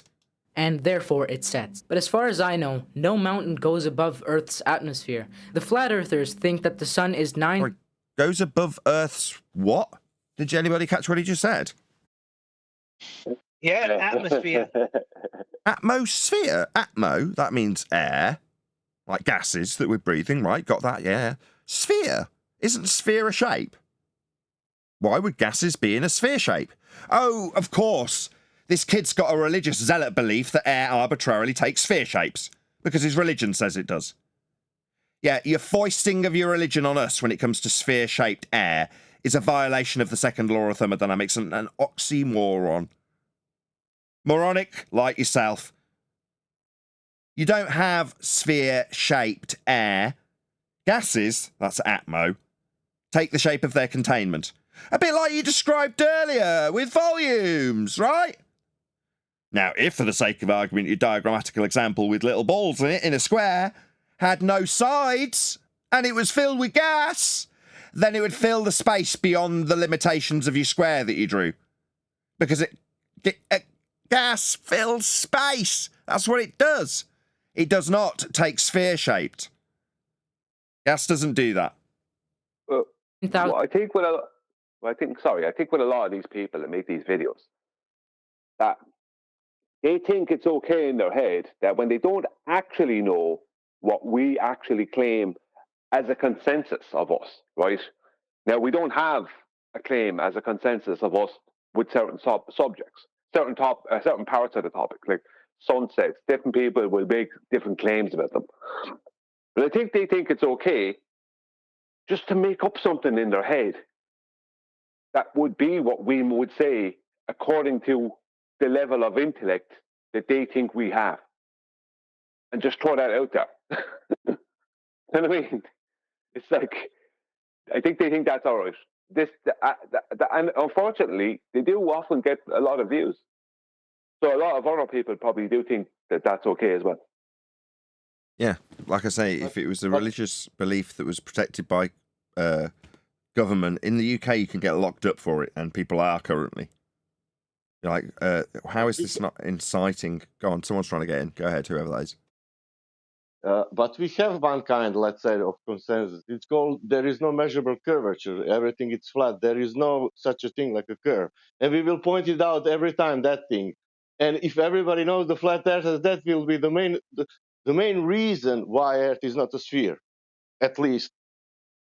You can put many, many other arguments, but the point is, where is the curvature? All the time. That's our consensus. Exactly. If they want the consensus view, there it is. There is no curvature. We measure Earth as a horizontal plane with topography above and below it. With navigation, because navigation is mainly two-dimensional, we treat the Earth as just one big flat plane. These kind of things. Where's the curvature? All those things, yeah, we are all in consensus about that. We're all in consensus. Most of us are in consensus about it's stationary, right? These are the things that we are basically all saying. Where's the curvature? It's not moving. All these kind of things, but they don't go to those particular parts of the topic because they're the tricky ones. They don't go to. They say there's no curvature because there isn't. Do you know what I mean? So instead, they make up some nonsense about the sunset. Yeah, but Brian, I have a problem because this kid said he was going to debunk our theories using science. I haven't heard any science yet. But that's more of it. It's like they think that this is a science topic. They don't understand what natural science is, and they think that they think they can just throw the word science out there. So makes it all okay and validates their video. 1,600 kilometers above the surface of the Earth. And for comparison, Mount Everest. Sorry, 2,600 kilometers above the surface of the Earth. That's a flat Earth measurement, then, isn't it? 9,000. Sorry? You cut off the beginning. He started 9,000 and whatever number he gave. He says That's how far we think the sun is. Yeah, but he said above surface level. Oh, I missed that. Yeah. Oh dear. Should we play it again just so you can hear it? He says above the surface, but above the surface is surface level. I won't play it again. But the point is, you need a flat Earth for that. How are you going to give an altitude? What's an altitude? Well, it's your height above sea level, isn't it? You need a flat Earth for that. So up direction, like he was giving with gravity for down. Up, down. These concepts need a flat Earth. Elevation, you need a flat Earth for that. They just can't help themselves. They're too dumb to realise that they're using flat Earth concepts that can only be measured flat and are described flat, calculated flat. Like your height above the surface level, above sea level. Altitude is a flat Earth prerequisite. He's using it, even though he thinks he's on a globe and he's asking stuff about his own religion. The tallest mountain ever found is 9 kilometers tall.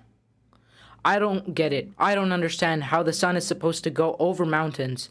Who cares? You've measured the height of the mountain, and if you've got the height of the mountain, it's its height with respect to a flat plane. That's what elevation, height, that's how big the mountain is, yeah? What do you think that height is? Is it height off a curve? No, dum-dum. That's not how we measure Earth. On the contrary, we measure Earth flat. That's how you've got the height of the mountain. Because If up no- and down must be, in our places, must be parallel verticals or parallel zeniths. I mean, up has to be a parallel zenith with another up, regardless of the distance away. The same for down. There's no way Exactly. around that. Yeah, exactly. Yeah, he's supposed to be saying in and out, not up and down. Precisely, you two are ace. Yeah, you don't have up. You're not allowed to use up. I wish one deck was here. You're not allowed that word. Right? That's our word. You can use that word if you're talking about a flat Earth. And when you do use that word, you are describing a flat Earth. The quicker you guys understand this, the better. No mountain is within a fraction of its height. This Height above sea level, right? Dum-dum? Yeah? That's what you're going to start getting called because you've stereotyped us and outraged me so much. So I can only assume you've done it through stupidity. Your ignorance is going to get you labelled. Dum-dum. Your height is above sea level. That's how high the mountain is. That's a flat Earth prerequisite. explanation is already very sketchy, but wait till you hear how they explain time zones. You probably know that almost always half of the Earth is illuminated by the sun, and for 6 months, the sun doesn't set on the South Pole, and vice versa for the North Pole. The globe that you're describing with those descriptions would be latitude and longitude grid based in terms of the positional data to wrap it round a globe. To give you that positional information, you first have to map the territory with respect to the stars. That is how all of these maps and models, including the globe, came to fruition. So what you're about to do is take flat Earth elevation angles, convert them onto a sphere, and then tell us how the luminaries that were measured flat in the first instance to give you this sphere work on a sphere. Okay. It's just a begging the question fallacy derived from flat Earth Genesis measurements. Go ahead, Brian. Sorry, I thought you were finished. Yeah, and so far that's not time zones. Time zones disprove it's flat and disprove it's a globe. This could be good. This guy either doesn't know what time zones are so far, or he's actually going to think he can use time zones to prove a globe. All 34 of them, is it, that the globe has? It's increased over time. I remember looking at it 10 years ago and I counted at 27. And then it went up to 30, and then over time it's increased to something like 37 time zones.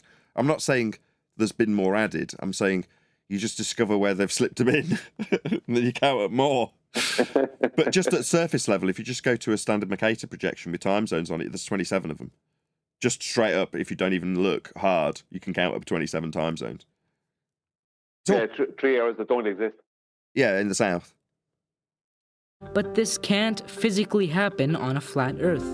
As you Right, you can't tell us that the calculations derived from flat Earth don't work on the supposition of the original base measurement. The way you've got this model and the last one, this is an azimuthal equidistant globe projection, and it's a globe projection from what you had at previously, the globe. Both of these have their origin measurements in angle measurements to the luminaries. Now what you're doing is measuring the luminaries off a flat Earth, producing a model with those measurements, and then with the calculations derived from the measurements saying that the original measurements don't work. It's utterly stupid. You can see the South Pole on their map has been looped around the Earth. South Pole on our map. No, this is a globe projection that takes what cannot literally be physically presented in the manner that it's projected in. You've got the south section of a sphere projected up and out to the outside rim, turning what is on the globe, at least, a continent or an island onto the outside rim because it's at the centre point of that globe. So where this is a North Pole centric azimuthal equidistant projection, you could equally put this projection point anywhere on the globe and then produce your, I don't know the word for the shape, it's like a cone and a circle with an oval to the top of the circle that then projects up like a bubble onto this flat plane. When you take the globe and then project all sections of a spherical shape onto a flat circular ring, distorting out Antarctica onto the outside edge. Okay, now that was a very long and not even complete, but yet still very convoluted description of how you get to this globe projection. I will add on to the end that that globe in its origins is based on the flat Earth angles to the stars in the first place. But in order to do what he's doing, he's attempting to invalidate the original measurements with the calculations derived from those measurements. Or to put it another way, say this flat Earth doesn't work with the flat Earth I measured. Okay, that's because it's a globe distorted projection. It's not my model. It's yours. It's a globe projection. Shout out to TVH again. May I have a shout out to Neil, Divergent Droid, and Mr. the legend himself, Nathan Oakley. Shout out to Neil, Divergent Droid, and the legend himself, me. Thank you for the super chat, TVH.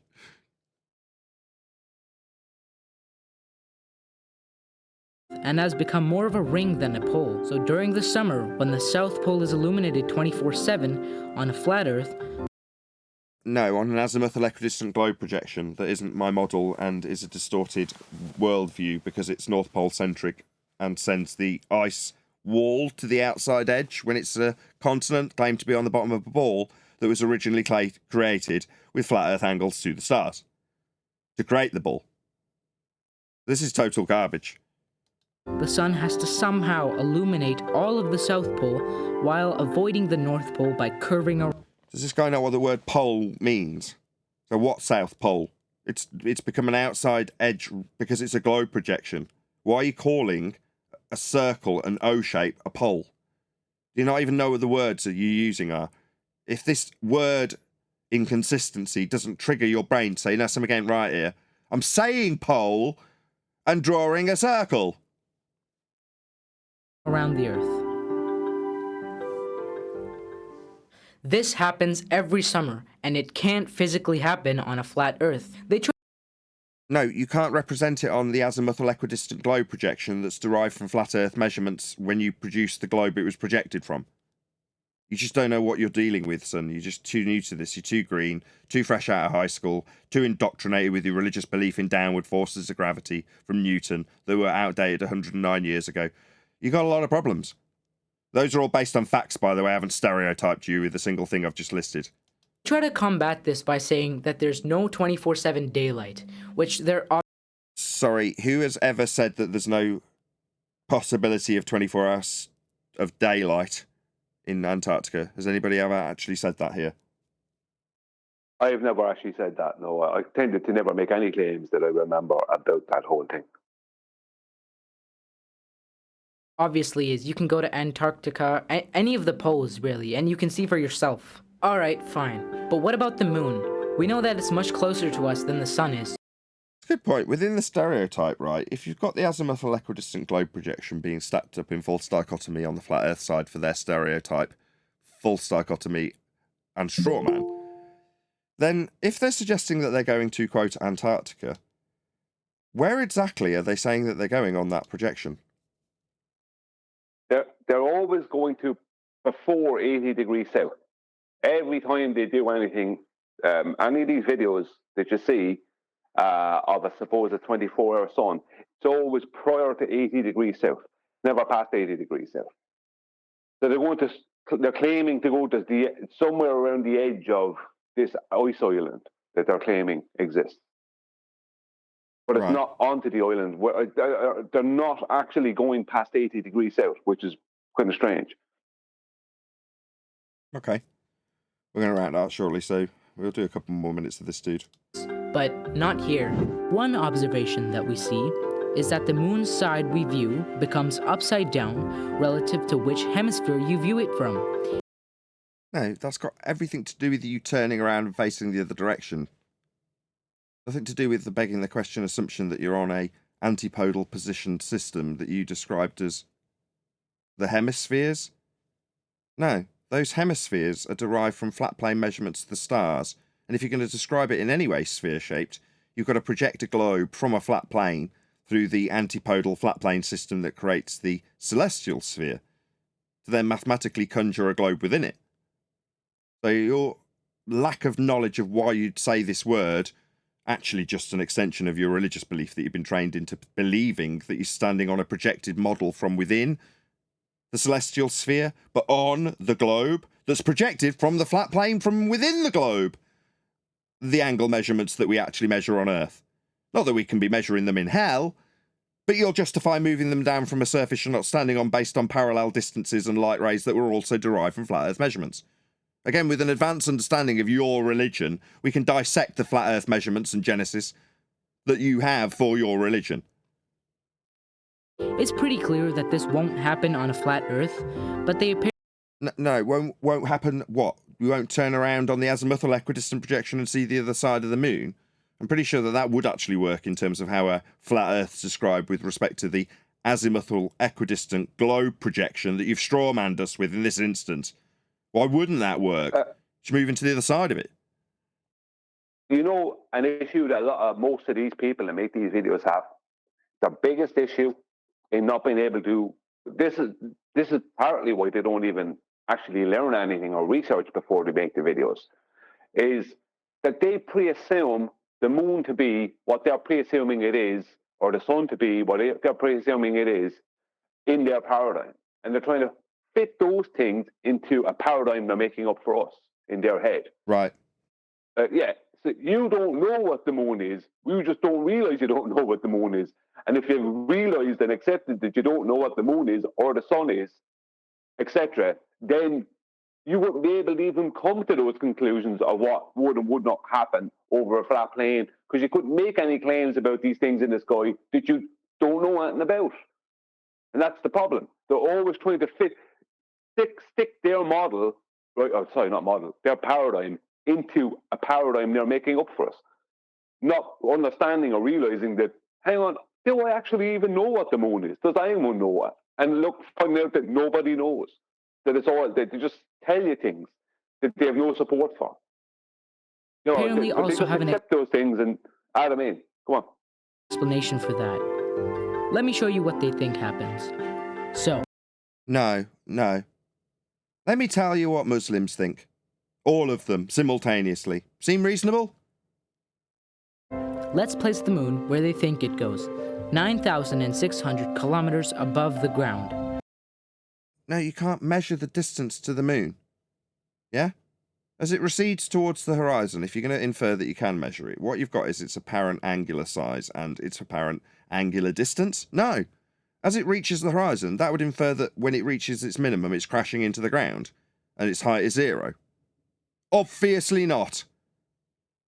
Furthermore, as you raise an elevation, many of the luminaries change not the slightest bit in terms of their angular representation. So you raise in altitude, but they don't change their angle. Okay? So if it's right on the horizon when you're at 0, it'll be right on the horizon at 30,000 feet. It's a principle of navigation that has meant we can use the parallel plane with the sky with a retention of the angle that we measure at all altitudes. Now that tells me that we haven't got the slightest idea what these things are, because they behave in a very unworldly way. That is to say, how things behave on the ground when I've got physical manipulatable abilities with them is definitely not how these lights behave. Quite the contrary. They're very alien in their behavior. But useful because, but for the fact that they do retain their angles, we can navigate with them by measuring a flat Earth and deriving all these models that you seem to be strawmanning us when you use globe projections that are claimed to be flat Earth models. They're not. And then, let's view it from the flat Earth. They do believe the moon is 3D, and the face of the moon... Who says the moon's 3D? I'm pretty sure in the last week I remember taking some guy apart based on the fact that we only have monocular vision to the sky. Who says it's 3D? Come on, admit it. I'll take a little bit on the chin. I've suggested that you can take an inference based on libration. There you go. I've admitted it. Who else has done that? Come on, put your hands up. This guy's telling us we believe this and we state it. I've never stated that. I only know that that's the official claim. Yeah, beyond the heliocentric belief he holds. Brian, your timing is epic. You just described perfectly what he's just done. So based on my understanding that it's definitely a spherical rock in the sky that we landed on has got a backside. What? Flat earthers say it's 3D? Or not 3D? I mean, who cares? We're not saying this. It's a straw man. The moon that we see is at the bottom. So if you're directly underneath the moon, then... Yeah, you'll need a flat earth for these descriptions, son. Directly underneath, what, at its zenith? 90 degrees to your position with respect to a plane of reference. Zenith. These are flat earth concepts, son. Better start learning them quick. Your globe religion's based on them. Then it makes perfect sense. But if we look at it from the edge, you can see that we start to see the other... Who's looking at anything from any edge out in some sky vacuum that a flat earth's floating up in? If this was the case, then even though it's not my model, it's an azimuthal equidistant globe projection that's just flat. And this area is claimed to be the what, sky vacuum? Well, gas that we're all breathing at a high pressure in this area would all disperse into this area, so this is all bollocks. Other side of the moon that no one has ever seen from the Earth. The same thing happens when you look at it from the other side of the flat Earth. Sure, the moon side that we can see from the flat Earth is flipped from different viewing angles, but we also see a lot... So now you've just undone your own argument by describing the fact that you can turn around. Yeah, you can. lot of the moon that we shouldn't see. Next up, let's talk about movement. Flat earthers like to laugh. Notice he had a moon side that we shouldn't see. What, according to your religion? An assumption of 3D sphericity that we can land on in its physical nature. It's just a light in the sky. You think it's a great big load of soil. It's just stupid. On the idea that if we were moving this fast around the sun, we would feel going 100,000 kilometers an hour, wouldn't we? Yeah, we'd have all sorts of different velocities in different directions because we're supposed to be spinning and rotating around other objects. Therefore, there'd be a change in direction almost always, and we'd absolutely be ripped apart as a result of those velocities and changes in direction. We'd absolutely notice. Furthermore, your globe has a claim that we do notice, and we can measure it at 15 degrees an hour. It's called Coriolis deflection. Not notice, it's supposed to be bleeding measurable. Of course, there aren't actually any effects of 15 degrees an hour deviation that are real.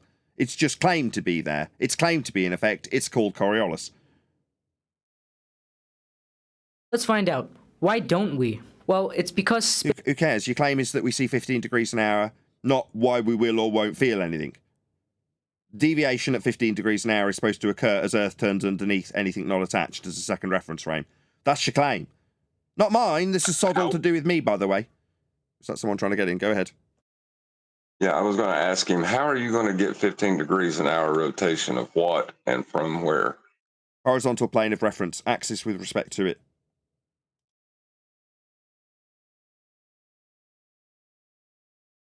Space is a vacuum. It's very, very empty. Think of it this way. If the sky was a vacuum, then the gas we're breathing would fill that space. It's a law of nature. It's called dispersion. It's entropy. Second law of thermodynamics. Gas fills space. So no, I'm not going to consider that the sky is a vacuum. We'd all be dead. You're in a vacuum-sealed airplane going 900 kilometers an hour. You don't feel the air rushing around you. But if that airplane didn't... So it's a sealed system that's closed in this hypothetical example where we've got gas not dispersing off the Earth that we're going to be leaving. Well, what we're going to do, look back at Earth as a sealed system? No, it isn't. It's claimed to be a gas next to a vacuum, and you can leave it in your rocket, hypothetically. Meanwhile, your hypothetical globe Earth in a sky vacuum would be violating the second law of thermodynamics. Gas fills space. Go ahead. Also, he's he's mixing up a system that is accelerating, which they're claimed to be changing vectors on their spheretard, right? And a system that is not accelerating. That's what he doesn't understand acceleration. No. Or the actual claim that the globe has, which is Coriolis. Go ahead, whoever that was. Yeah, if we were moving at 15 degrees per hour and it was 1,000 miles an hour as a rate at the equator of the big ball, then our ears are literally designed to detect those changes in acceleration, because that's what angular momentum is, a consistent change in acceleration. That's what our ears are designed to detect. So we couldn't not know. It's not possible.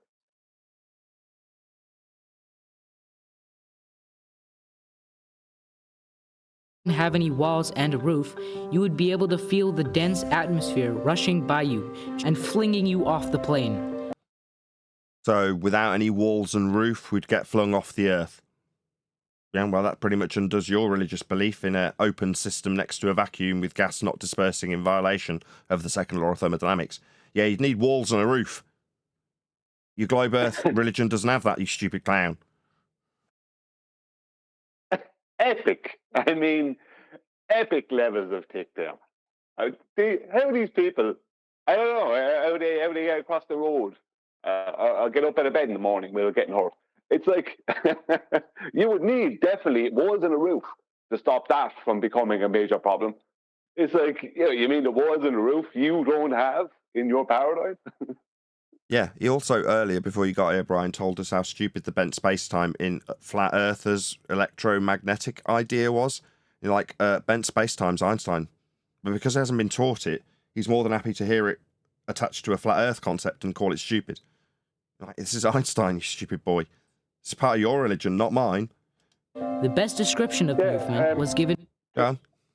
Just quickly, another observation I've made over the years with these videos is it's mostly made by people, guys mostly, but some females, who have never actually been to university. And if they have, they haven't studied, let's just say, astrophysics or anything like that. So they don't seem to understand that. Their high school education is not going to cut it. That what they taught them in high school is a heap of rubbish because it's not the current story within their paradigm. Yeah. In other words, what you're saying is the Dunning-Kruger effect leads them to think after their high school education and a bit of Discovery Channel watching that they have an advanced heliocentric understanding and an advanced flat Earth understanding. It's like, no, you've led yourself into this misunderstanding or misbelief that you possess the ability to not only understand heliocentrism at a high level, but also understand and appreciate how to undo and overcome anything beyond the feast of nonsense garbage that the mainstream lays out for you to think you're smart when you think that what a response to how gravity works is how you deal with a flat earther. So where have you got this from? Dunning-Kruger. Go ahead. I'm sorry, I'm just saying, because they all think that we're just a load of dropouts who don't even understand the high school level education position. Sorry for cutting in on it. No, that's perfect. You're absolutely right. Exactly. The perception that they're created with, which is why it's quite a shock when they come here. They come in and go, well, are you guys all flat earthers, really? Well, just by suggesting that, oh, right, are you guys all flat earthers? We already know that you think we're all stupid before you've said anything. Half the time you're having a conversation with them quite happily, and they're like, oh, you guys are all right, aren't you? You're quite smart. And then you go, yeah. Did you know Earth's measured flat? Oh, right, so you guys are all flat earthers. I need to change my tone because you've instantly all become dumb. You're like, no, but you're going to instantly think that you're superior to us because you've been through high school and been told you're on a ball and that gravity holds you on it. Therefore, you're smarter than everyone else in the room. Yeah, Dunning-Kruger. Gravity. Go on. Well, I was just going to say gravity holds you down with respect to an inertial plane. What's that got to do with the ball? It's got everything to do with the flat Earth. Yeah, well, are you referring, Nathan, to your OME TV clips? Because the one or two videos I did see earlier on, it is the case where you're speaking to someone and everything you're saying is making sense, and they're like, "Oh, I didn't realize that.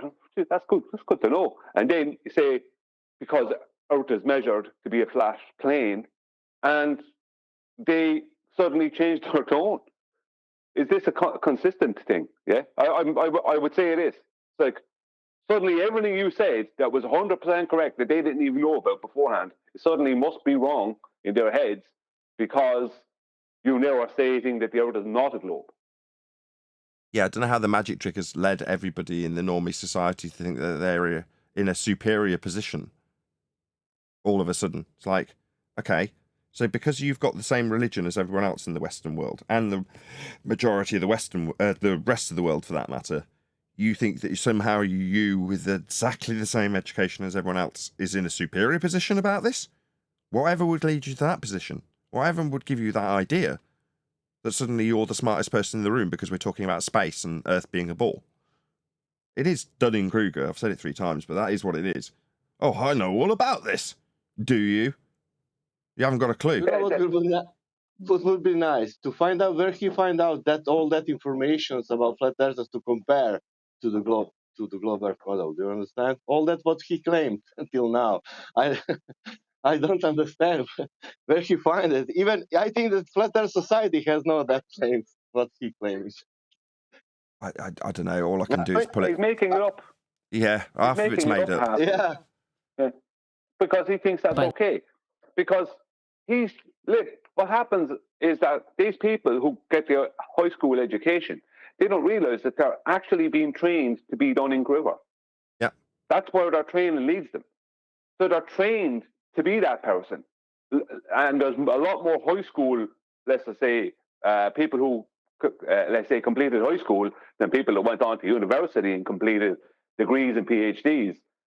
A lot more of those. So you have a big consensus of people who all agree with each other because they're all taught the same nonsense that's even wrong within their own paradigm in high school, and they're instantly determining within their own minds that when they hear anything about us, that we are all dropouts from high school, so we didn't even learn that much, so instantly they know more.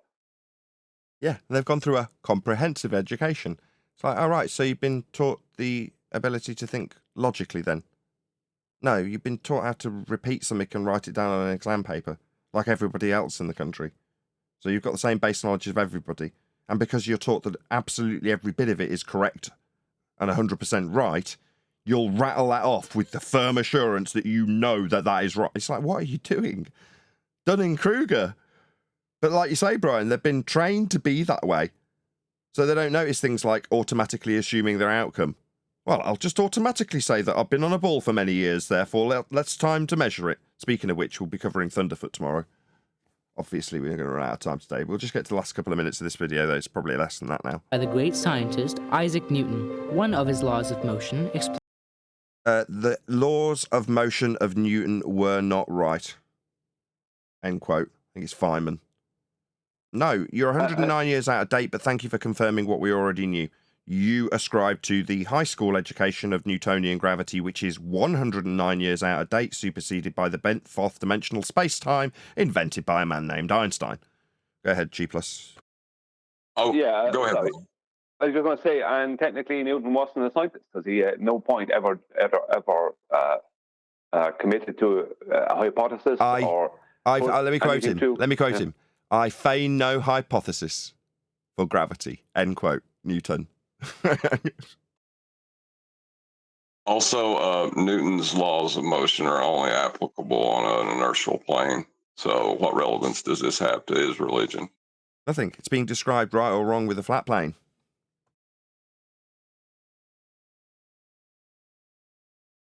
Explain how an object at rest remains at rest, or if in motion, remains in motion, at a constant velocity, unless acted on by an external force. So the Earth will remain orbiting the Sun, and the Sun will remain orbiting our galaxy.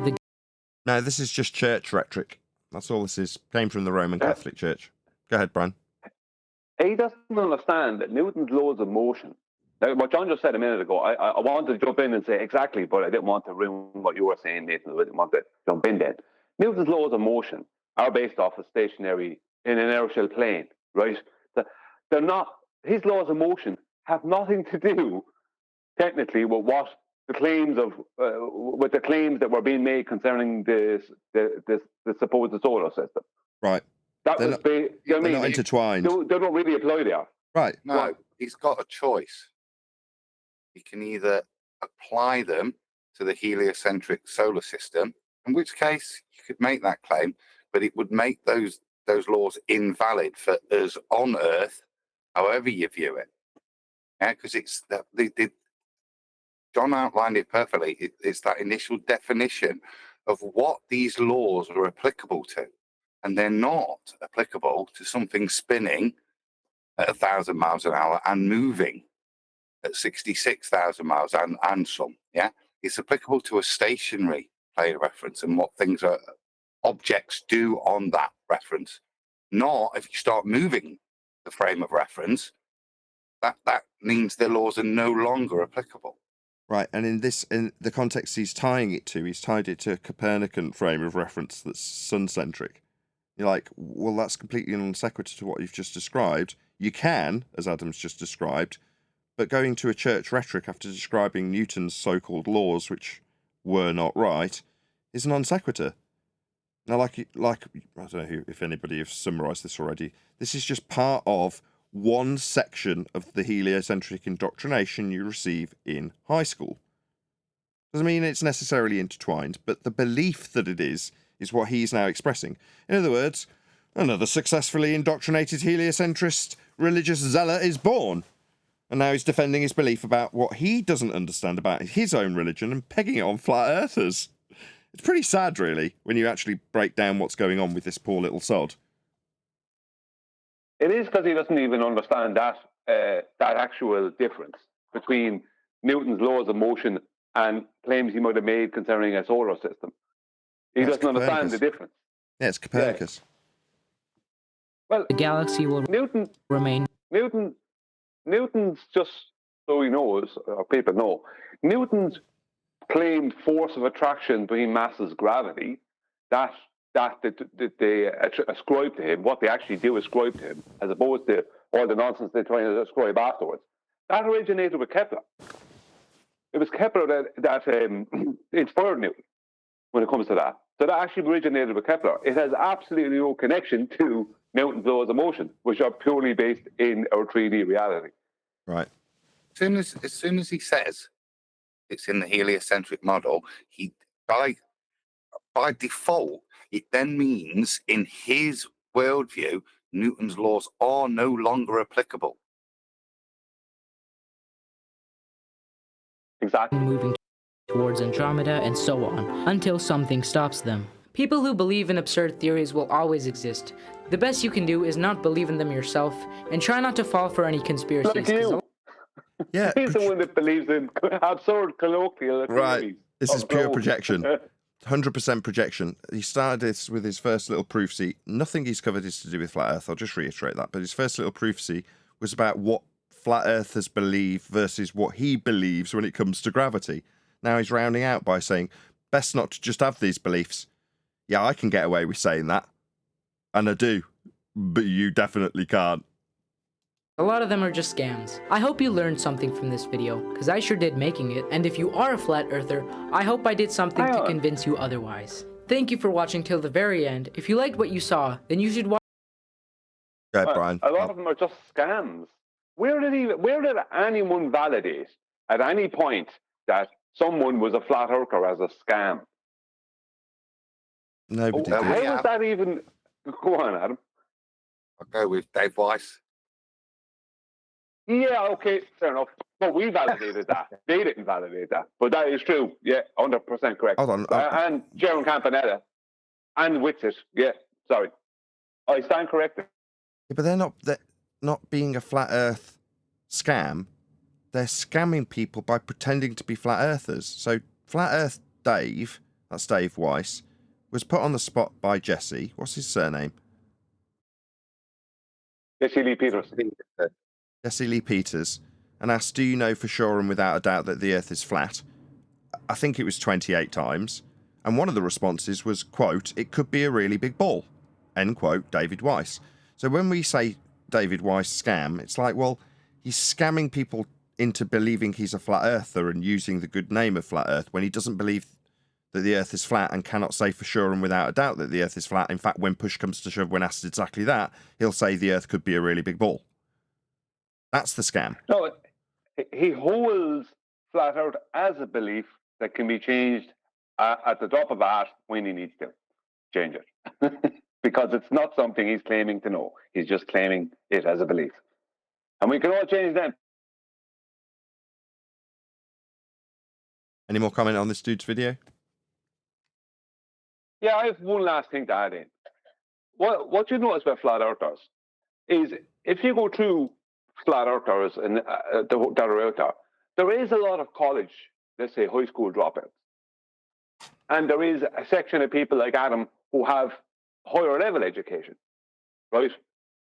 But the in-between part, where this guy and people like him are coming from, there is no lot there. So those who dropped out avoided the indoctrination to that same degree, and those that went past it were smart enough and able enough to get to a point of being able to understand that that was a load of rubbish. You know what I mean? It's like whatever they would teach people, I'm sure even concerning chemistry in high school, a lot of that could be thrown out the window when they get to university. You know what I mean? Because they're trying to simplify everything. So I think a lot of flat earthers avoided that level of indoctrination. And yeah, a lot of us are dropouts. But that has actually helped us intellectually and academically, as opposed to hindered us in some ways. Now, there is exceptions. Like you say, at the other end of the stream, you've got people like Adam, who has gone through university. Me, I was privately educated. And there's everything in between. So there's no way to stereotype us. You're saying, well, yeah, some of us did drop out. And you're like, yeah, because we cover or covered by a extremely broad cross-section of society, all races, all creeds, all colours, all heights, all sexes. There's no stereotyping a flat earther as being a something or having X belief. It's just outrageous. In fact, I even put that as the title for today's live stream. But there we go, along with the guy's title. I put a link to his video. It's just whizzed on by in the live stream chat, so please let that videographer know. His name, I've got highlighted so I can't read, is Arev D. Dabli. I'm sure I'm butchering his name. I'm really sorry, my friend, but hopefully you'll get a few subscribers out of it. Just before you end, just to give an example, I am a dropout. I dropped out very young, and I would have dropped out younger if I was legally allowed. The government wouldn't allow me to do it. I am a dropout. So there is a lot of things I've had to learn over the years because I was a dropout. There is a lot of things like trigonometry and other things I had to learn, right? But they were possible to learn as long as you apply yourself. It's just because someone drops out doesn't mean they can't learn those things. But what it meant is that I wasn't indoctrinated to the same degree, a certain amount of indoctrination, but not to the same degree as someone like this guy. So I didn't get to the point of becoming a robot and stopping.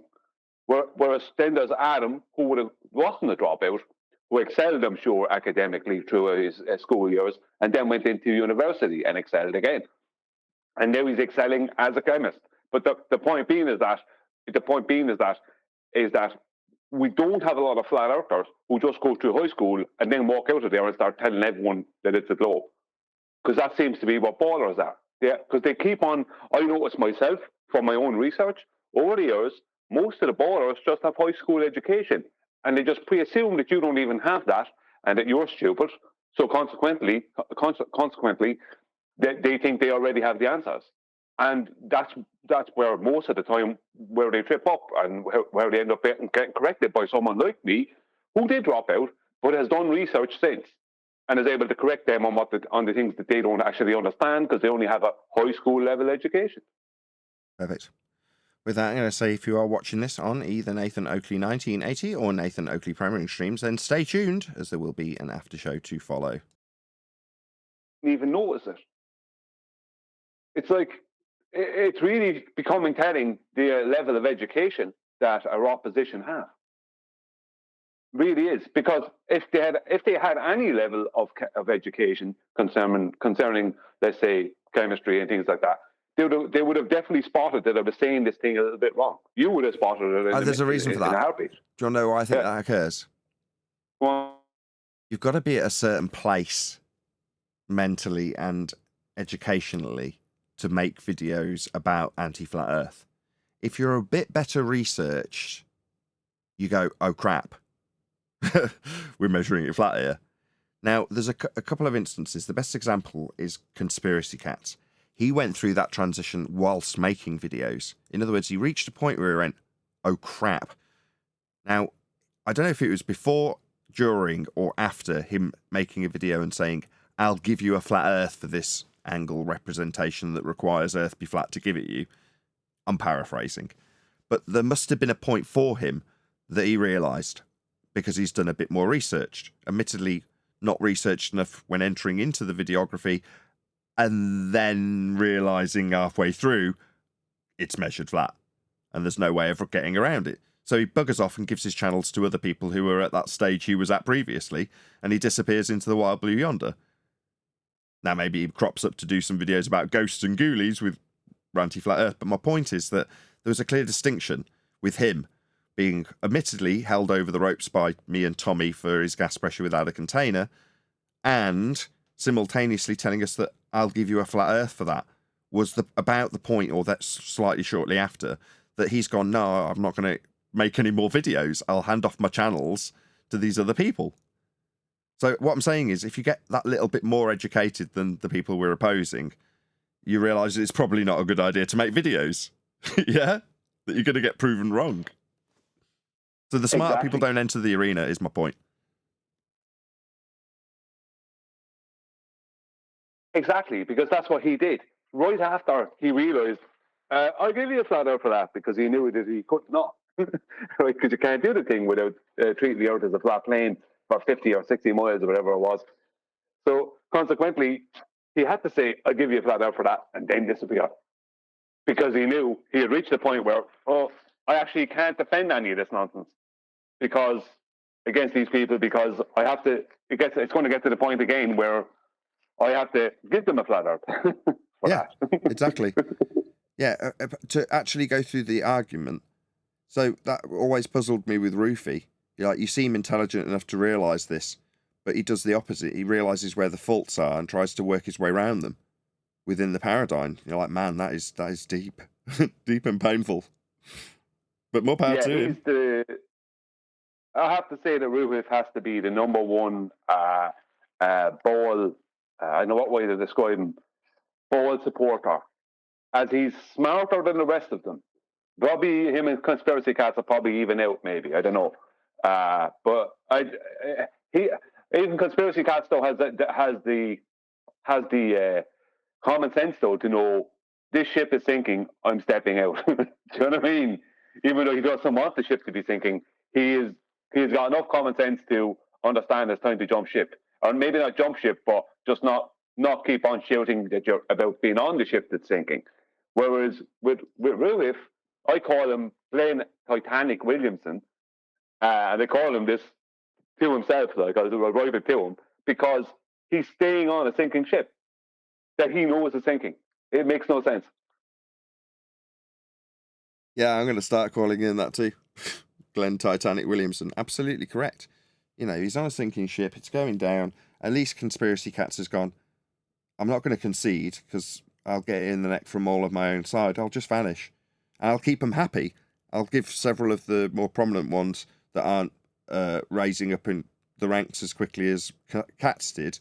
I'll give them my channels. So they're suddenly more profitable for it. They can do nothing but thank me. So he's cut his losses and walked out with nothing but praise from his own side, but without having to deal with the criticism and pain of us pointing out things like gas pressure without a container, or I'll give you a flat Earth for that. Yeah, you're damn right you will. Now, goodbye. But why would you give up lucrative channels that were profitable? He could have just left them. He didn't have to do anything. He could have just left them and not gone back to them. But so that his own side were kept on side as he walked away, he gave the channels to other people who promoted them and used them and were active with them. We could have just left them and just gleaned the money from them.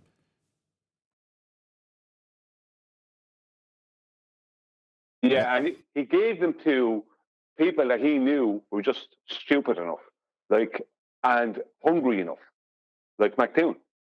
Yeah, and Because he Mr. basically Sensible. handed he basically two people that can't see when they're wrong, and I know for definite that Mr. Sensible doesn't admit when he's wrong, because that was proven in the past. Two people, Brian, that will just stand on the deck shouting, "No, this ship is unsinkable. Yeah, Back away from exactly. the iceberg. It's fine." Exactly. Not heroic people. We're not taking the mick out of people like the radio operators that, you know, are fighting to the last minute to make sure that there's people going to be saved because they've got signals out on the wireless. Those are heroes. We're not talking about them. We're talking about the nutters. They're like, I don't need to get into that lifeboat. This boat is unsinkable. Yeah, you're not helping, mate. Yeah, because that's exactly it there, Adam. They're out on the deck shouting, "This boat is unsinkable," while it's literally going down. I'll bite your ankles off. Get back over here. Yeah, Black Knight, similar example. Deal with reality, lads. You're using flat Earth measurements.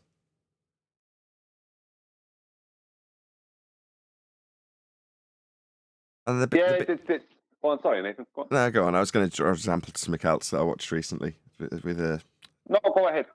the guy that on the behavioural panel. His name's Chase, and they've all got their own channels, but this happened to be on his own channel. And he's describing dealing with a difficult lawyer that's always bullying him and taking the mickey out of him and generally being nasty. And he's explaining this to a counsellor or a psychologist or something along those lines, or the boss. It doesn't really matter, a third party.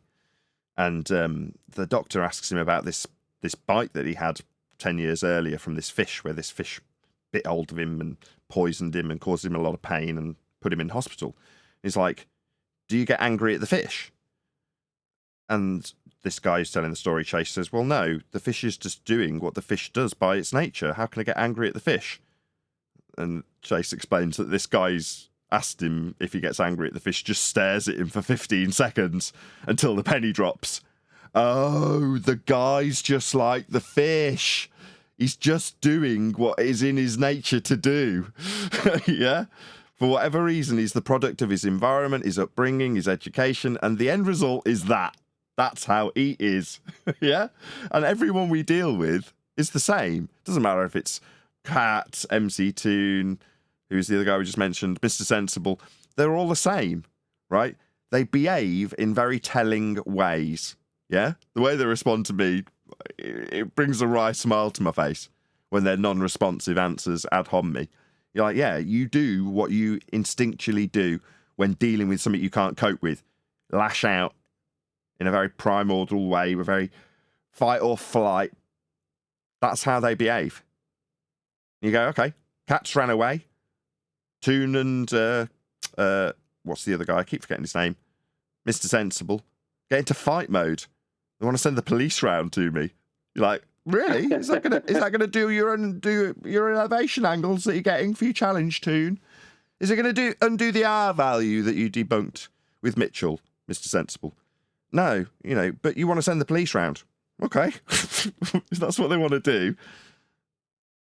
But they keep using the same things over and over again. The ad hominem response is getting thin, and people don't respond to it as well as they used to. At first, it washed with their audience. This guy's a bad person. Doesn't matter what I am. Earth's measured flat. It's right there in Toon's challenge. It's right there in Mr. Sensible's R value. They need a flat Earth more than we do. So attack me all you like. Doesn't make any difference to the argument. But the response is telling. It tells me what they are, doesn't it? Yeah, it doesn't matter if we're the Nazi party and you're the leader of it. We're still right. Yeah, exactly. Who cares? They're not chuckling, though. They're sharing their pain in every ad hom. I hate you. I do you. That sounds painful. I don't care. You're completely indifferent to them. Half the time, like with Mr. Sensible a minute ago, I've remembered his name this time. But a minute ago, I couldn't, because he's inconsequential to me. They all are. But they're watching us like a hawk. You know what I mean? Hanging on every word. Yeah. I mean, if you take McToon and Mr. Sensible as two examples, where in life would you feel that you've lost something by losing your friendship in some way? Or, you know what I mean? They're a plume. You wouldn't, would you? you wouldn't like outside of this topic. You wouldn't. They're not even mentionable, are they? Really? I don't really follow what you're saying. Well, as people, how interesting are they? Not at all to me. I don't have any interest in them. That's the thing. Yeah, that's the point I'm making. It's like the only thing that makes them anyway applicable is that they're in this arena shouting that we're bad. That's it. Outside of that, I mean, what would you be losing in your life if you didn't have their friendship? Nothing. They're boring, aren't they? How boring would they be to hang around with? I can't remember. There's some philosopher saying about, the dumbest people talk about people. I can't remember the saying now. Smartest people talk about ideas. And there's a stage in between. I'll look it up.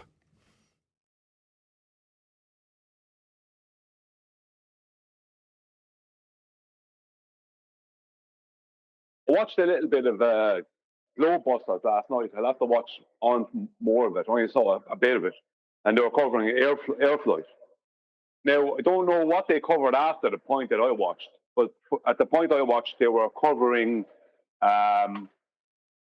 which it was doing the Just before plane you go, coming into land. You've only just started, so I will interrupt just because I found it quickly. So it's Eleanor Roosevelt. Great minds discuss ideas. Average minds discuss events. Small minds discuss people. Nathan's a bad person, said the small-minded person that responds to our arguments and ideas and measurements.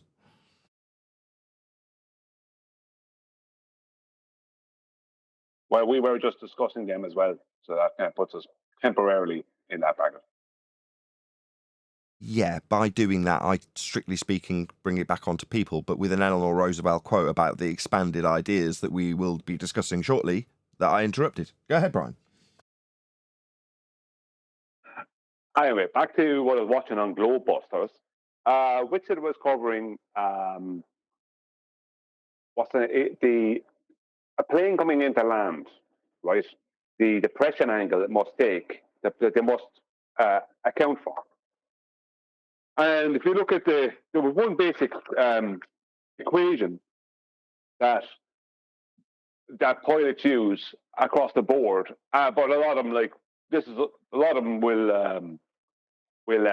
them will not stick to the equation. This is something that's kind of usable. Is that they'll take their altitude and divide it by 1,000, and then multiply that by 3, and that gives them kind of a distance, the right correct or kind of a distance that they can't go beyond. What's the best way to state it? A distance between them and the airport that they can't go beyond. That will be a proper safe decline, if you understand what I mean. So, like a plane at 35,000 feet would have 105 miles from the airport would have to start its decline, but that would even be a pretty steep decline, because if you do the maths, the pilot would have to start it at about 200 miles before the airport. And that means for 200 miles before the airport, like, they're treating the Earth as a flat plane, because all our calculations are based off of them landing, basically coming to a point where they're about 1,000 feet. They kind of work it out kind of like where it's a parallel, where they reach a point where they're 1,000 feet above what would be the elevation of the runway, right? So for them to do that on a globe, they'd have to take into account the 200 miles of curvature between that point and where the 1,000 feet above the airport is going to be. You know what I mean? So you're just using one big massive triangle. Now, I've seen this before. I was going to cover it myself a couple of times, and I just got distracted going on to other things. But it is a good argument, because there is no way around it. They have to treat the Earth as a flat plane to land the aircraft. Right.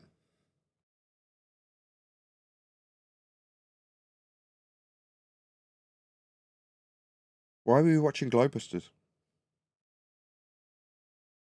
Because I saw that it was on, and it was about airplanes. So that's why I wanted to watch it.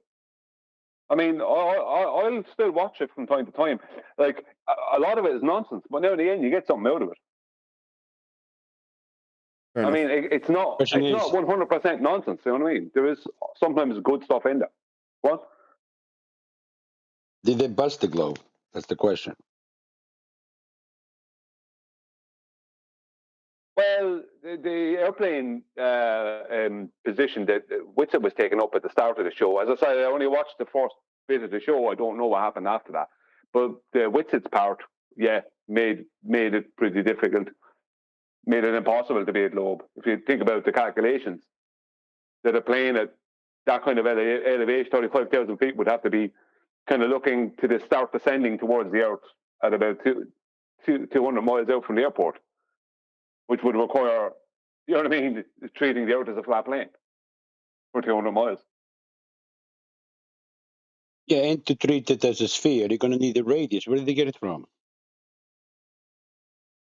You sounding like you want to be negative about him. Did he overtly state how it proves Earth must be flat? Because if so, just give him praise. Good for him. Great. Well, what the kick that Witz is on at the moment is a kick that we've been on for quite some time, and that is that he's promoting that every time they have to do anything that involves a lot of money or involves the loss of life, they have to treat the Earth as a flat plane, right? Which is true. You know, anytime they want to save lives or do anything, they must address reality, and so when they're addressing reality, they must address Earth as a flat plane. So he's correct there, and air travel is the best example of that all around, because there's so many ways that air travel makes it impossible to be a globe. And just the thing he was saying last night, with the showing last night, with the descent rate of an aircraft and how they must do it, is a perfect example of that. You know, and he did say that ends the globe. So, they have to put out something on Globebusters. They can't just talk about ether every week. You know, so there is sometimes something, like last week or the week before, I got that little tidbit about your man, is it Alfred Russel Wallace, the surveyor. Jaron said it. Now, I'll have to check it out to confirm it, but Jaron was saying that a lot of people don't realize that your man Wallace, who was up against Rowbotham, that he was the originator of evolution. A lot of people don't realize that, and they don't promote that because he's connected to flat Earth. Just like they don't, and the reason they don't, I understand why they don't, because he, if you look into the actual history, was debunked by Rowbotham, not the other way around. They promote it as if he debunked Rowbotham, but they don't. They only tell 2/3 of the story. They don't tell the final third of the story, where him and Rowbotham are there with a judge, and he shows that it's only the effect of optical drop. You know, from the top of the bridge at about 13 foot up. He shows that that's what it is, and he proves it, and the judge accepts it. They don't talk about that. So that's why a man Wallace, if he is the originator of evolution, this surveyor Wallace, that he's not popular. They don't promote him. You know, supposedly he was against vaccines as well, which is understandable if you're claiming, if you're saying that that your position that you hold is a position of, survival of the fittest, natural selection kind of stuff. I mean, the things like vaccines would get in the way of that. But supposedly, your man Wallace was the originator of evolution. Now, I don't know if that's 100% true, but Jaron has come out with this kind of information in the past, and it has been correct. So now and again, he comes out with a gem, and you kind of wonder, how is he coming out with these gems and also being stupid? But anyway, that's a separate topic. Yeah, don't suggest what I think you might be leading on to suggest. I'm not. Well, I'm glad you got something out of it. That's good. Well, there might be more in it. As I said, I only watched part of it, so there might be more in it. So I watched more of it. The point being is that just because we don't like the way they go about things doesn't mean that there'll always be nothing to learn or look at on their show. Like, I knew about airplanes doing what they did, but I didn't have that equation, for instance. So because of Whitset, I got that equation, on how they calculate. So I didn't have that particular equation. I knew that they did what they did. I knew it was a big distance from the airport, but I didn't have that particular equation to work off of. So there I got something. Good. Anything else happened over the weekend, Brian? I only asked because it was a bit thin on the ground, the answer to the question when we started this morning. Well, a lot of people are kind of siding, not everyone, but a lot of people were siding with Eli from the discussion the other night on Ballbusters. They were kind of going in his direction. They were kind of saying that his attitude towards things was correct or whatever. So, but a lot of people, there was actually a couple of things actually. There's two claimed flat earthers out there, right? One guy is Rafakakak, something like that is his name, and there's another guy called Mike 808. And these guys seem to think that it's okay to attack us. I mean, it's not like they seem to think that it's okay to attack us. Now, this guy Mike 808, he told me during the week that I should get into my own lane, right? This is what he told me. Now, I was told that same thing only one other time in this arena, and that was within 5 days of him telling me it. I was told it by a baller. So I kind of think there's people in the flat earth arena who are pretending to be flat earthers who are actually ballers. Because I can't really see these two guys as flat earthers anymore, and there's a couple of others. Just when I read their comments, the way they speak, it's this kind of attacking thing. I feel a hatred. If you understand what I mean, I feel like a hatred there, or a need to attack. That means that they have another agenda. So whoever Mike 808 is, and this other guy, Rafakakak, or whatever his name is, I don't trust them. There might be mega lerpers or something. Okay. Well, you have to pay attention to who's around you, Nathan.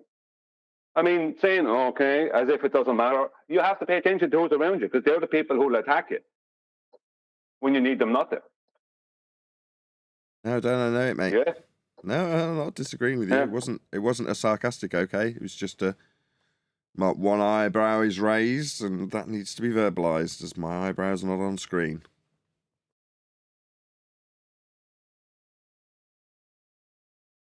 I just noticed that certain people are a bit loose. You know what I mean?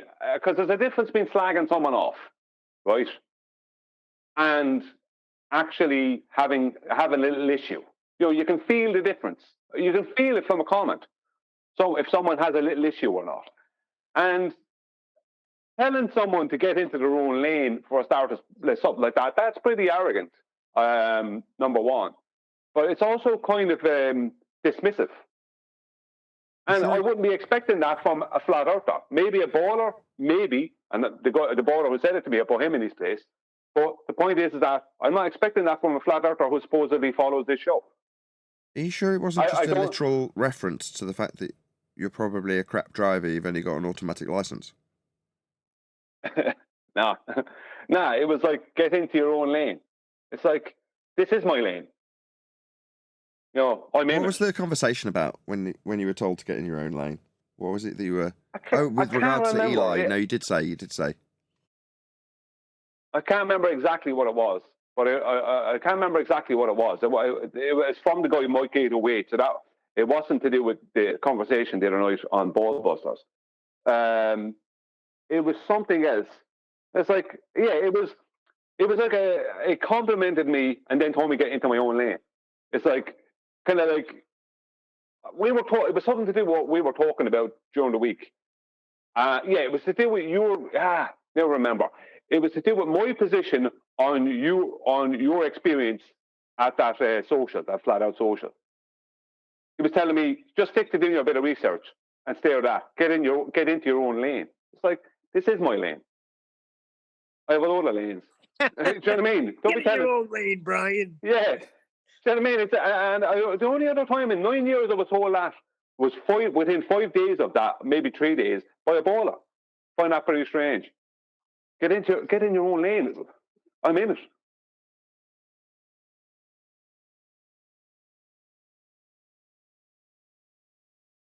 Okay. I mean, You've never had someone tell you to get in your own lane before? Not in this arena, and not like I've had it happen I've had it happen in real life, but not in this arena and in the way that it happened.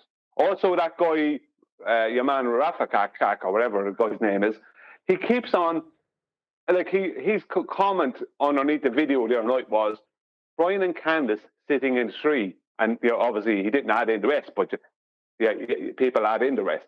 It's like, that's the very thing that I'm trying to, that is the whole opposite of my whole point there. And it was from the very start concerning that issue.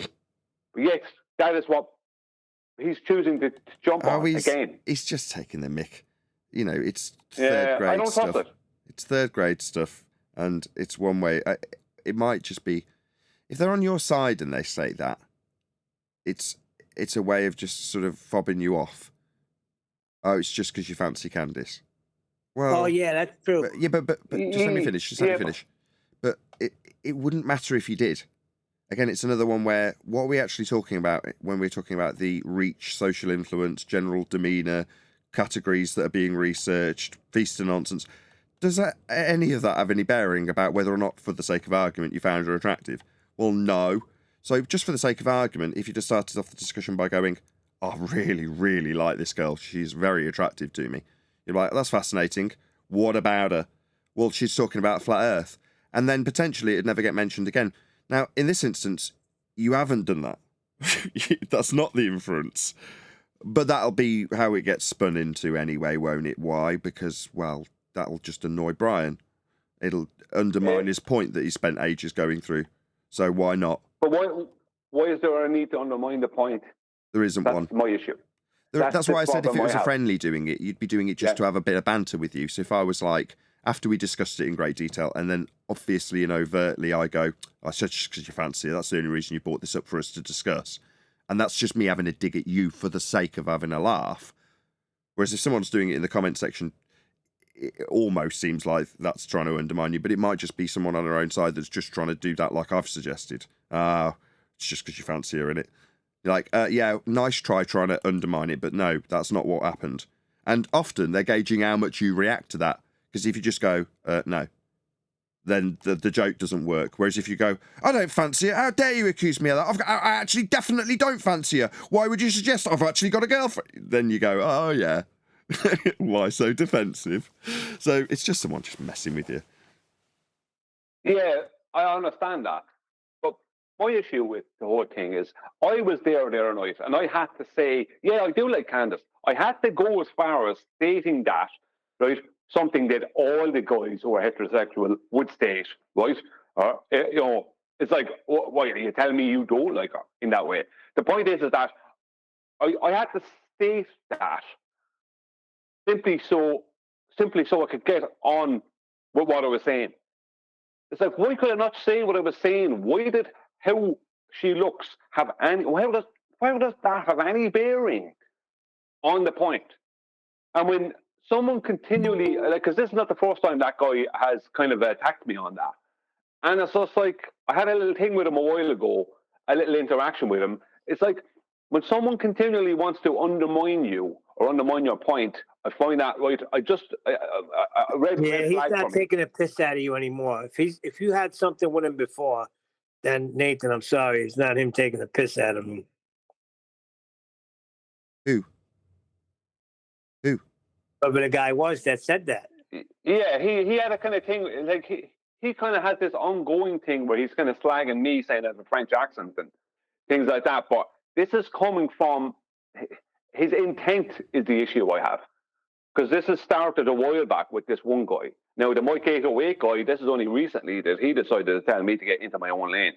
Right? It's just, when you start seeing people's comments, and at first you go back 6 months ago and the comments seem okay in underneath the FED videos or whatever. And then bit by bit the comments start to change. You kind of go, there's something going on here. This person is not who they were trying to portray themselves as 6 months ago. There's something else going on. There's an agenda here or a dislike or something. And that's the way feeling about these two guys, and more than them, but they're the two for as examples. That there's a lot of maybe pretend people in the arena. I'd like them to come on the show and prove they're flat earthers. Come on to the show, prove they're flat earthers. Rafa Kakak and Mike Gateway. I think they should. I don't know. Prove it.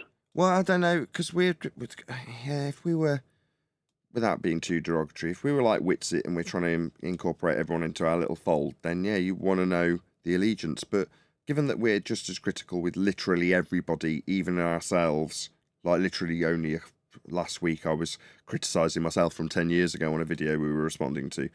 So given that's the case, I don't care who you are or what you believe. If you're suggesting that you're a flat earther but deep down you've got a globe faith, why should I care about that either? Do you kind of know where I'm going with that? You're just going to come under the same scrutiny if you say something wrong. So if you change your attitude and you've come across as being a flurf and then suddenly you're being critical, it's like, well, feel free. It's just going to get criticised in the same way as anything else would, friend or foe.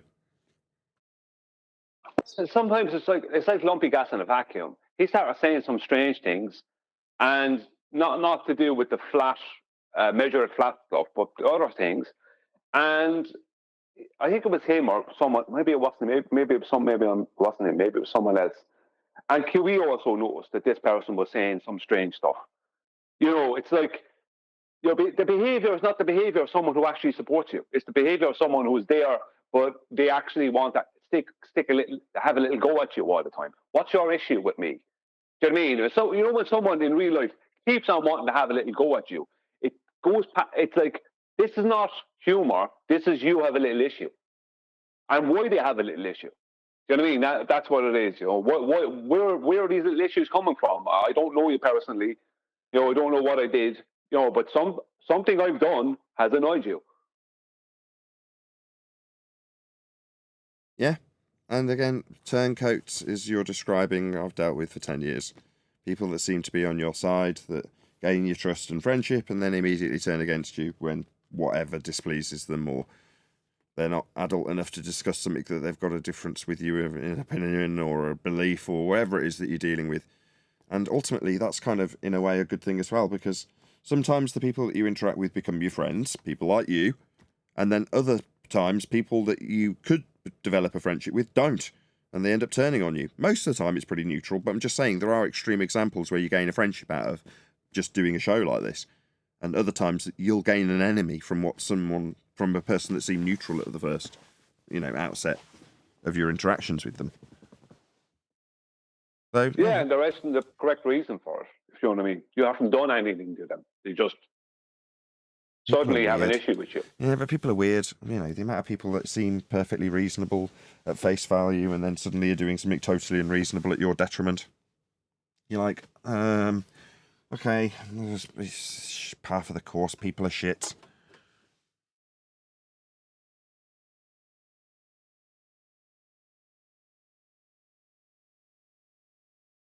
I'm okay with borders being like that with me because I'm expecting it from them.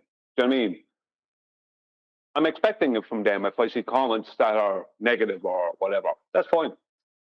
They're being honest.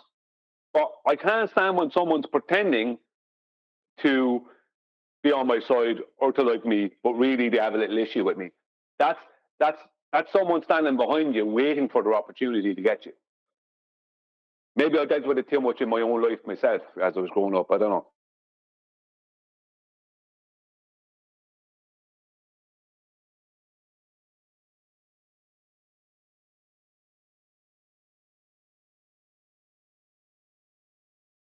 I was on mute. Sorry. Yeah. Maybe that's a stabber. That's a backstabber, Brian. I was just going to say maybe you're sensitive for that reason. I don't know. I'm not saying sensitive in a derogatory way either. No, that's true. I would be sensitive in that. I mean, I think we all should be sensitive in that way. But no, there's no one worse. Neil, is there? There's no one worse than someone who you just can't trust and is claiming to be on your own side. There's no one worse than that. At least if they're outright saying I'm opposing you, then the line's in the sand. Then rather than someone trying to pretend they're on your own side when they're not. But again, I'm so used to it. People are backstabbing bastards. occasionally find someone that bucks the trend, and then you become friends with them. And even then, people that you've been friends with for 10 years can still stab you in the back. That's how it goes sometimes also.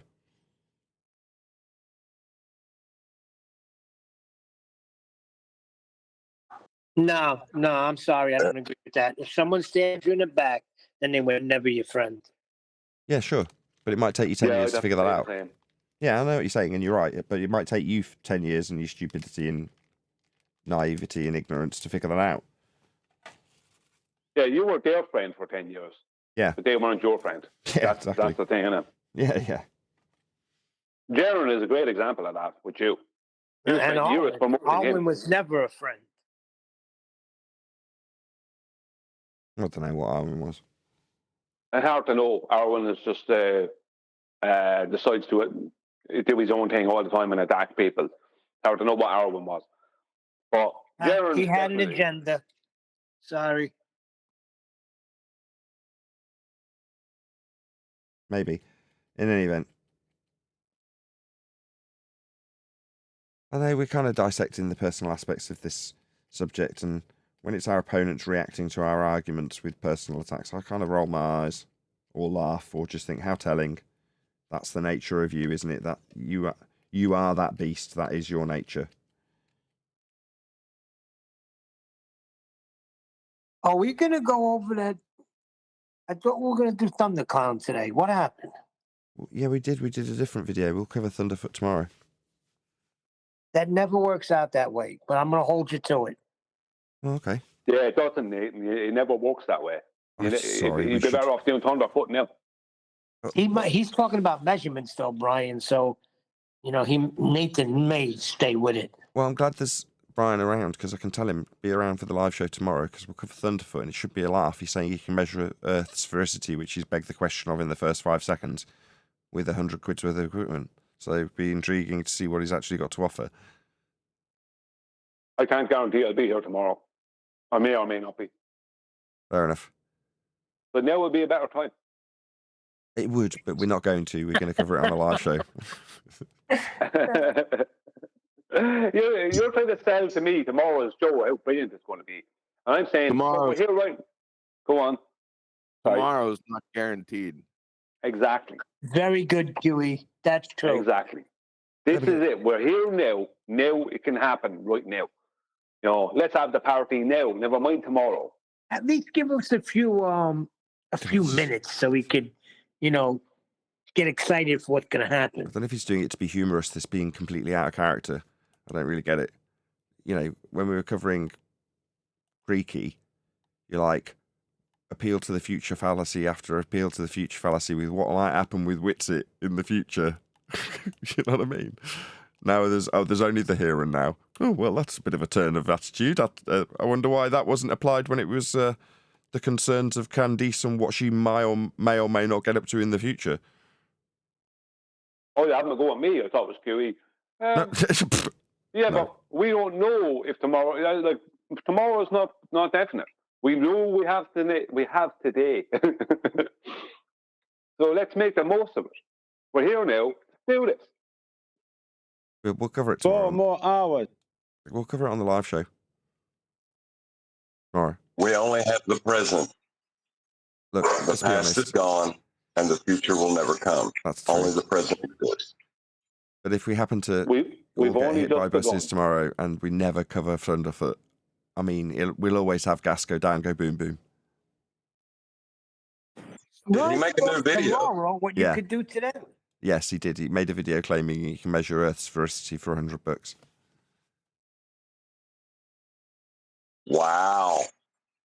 I wonder if it's going to have a curve calculator in it. I don't know. He's already begged the question, though, so... There's one way to find out. Tune in tomorrow for Flat Earth Debate Live. That's right. Well done, Brian. You're right. I should plug future events. He co-hosted you there, QB. That's enough to buy John a new mic.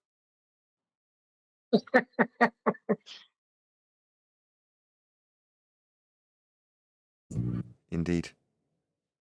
What's the matter with the one he was hanging out the window? I'll give you indeed. I'm Adam, will you say something? Well, just, yeah.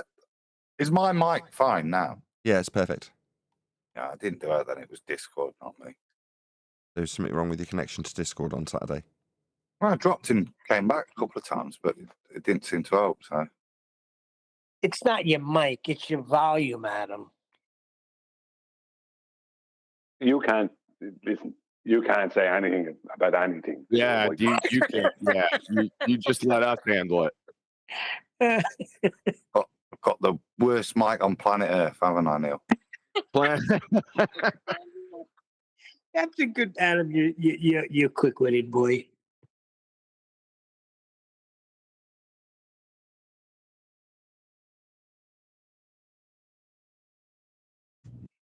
Did I hear you saying, Brian, that people were siding with Eli? yeah, I'm looking at the comments underneath the video on QE's channel, and there seem to be a few people they were not exactly stating that we were wrong, but they were kind of siding with Eli.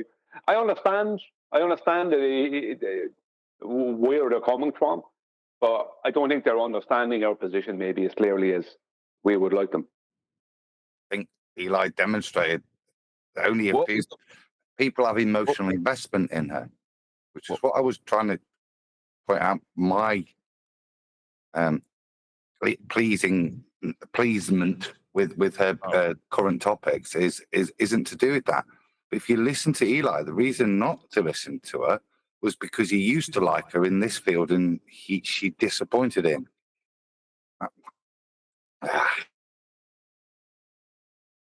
Yeah. What was? I don't think you got his exact point. I don't think you guys were listening to him. Well, he kept saying that. So what was it then? Because I don't get his point.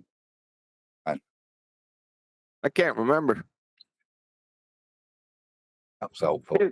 His point, from what I got, was that when he was involved in the politics side of things, back a couple of years ago, when it was time to bring out some information or highlight some information that other people were highlighting and losing their channels because they were highlighting it, she didn't do it.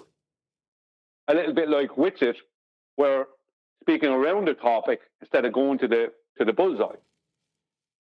And that was his kind of point. I was like, okay, but my point, I won't say our point, but it's probably very much the same, Adam, is that she's bringing up the topic in what is now mainstream. Nathan, what was your Eleanor Roosevelt quote earlier? Great minds talk about ideas. Let's just bring it back up. Great minds discuss ideas. Average minds discuss events. Small minds discuss people. Yeah. So I'm discussing the event and the idea of what that event is.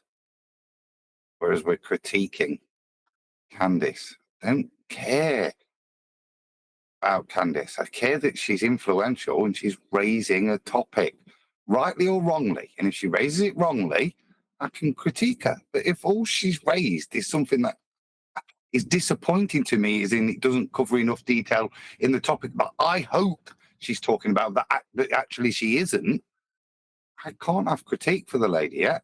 I can just recognise that she's pointing out that government lie, and she's citing from areas that we're quite knowledgeable in. That was my point, QE. I generally didn't get what Eli's was, other than don't trust her, which I don't think I ever said I did. Yeah, me either. I never gave her 100% trust. I think Eli was. Does that sound like QE? Go ahead, answer him, QE. Go on, sorry. No worries. I think it was an excellent show. Tune in to Ballbusters to see the result of that discussion, which lasted about 3 hours. Or we could go through it again now. I mean, it's up to us. Or we could do Thunderclown. Okay, I'm going to round out. With that, I'm going to say a huge, massive, enormous thank you to both Discord and G+ panels for making today's after show possible. And of course, a massive thank you to all of you for liking, commenting, sharing, subscribing, joining as a Nathan Oakley 1980 channel member, and all that good stuff. I've been Nathan Oakley, and I will see you all in the next video.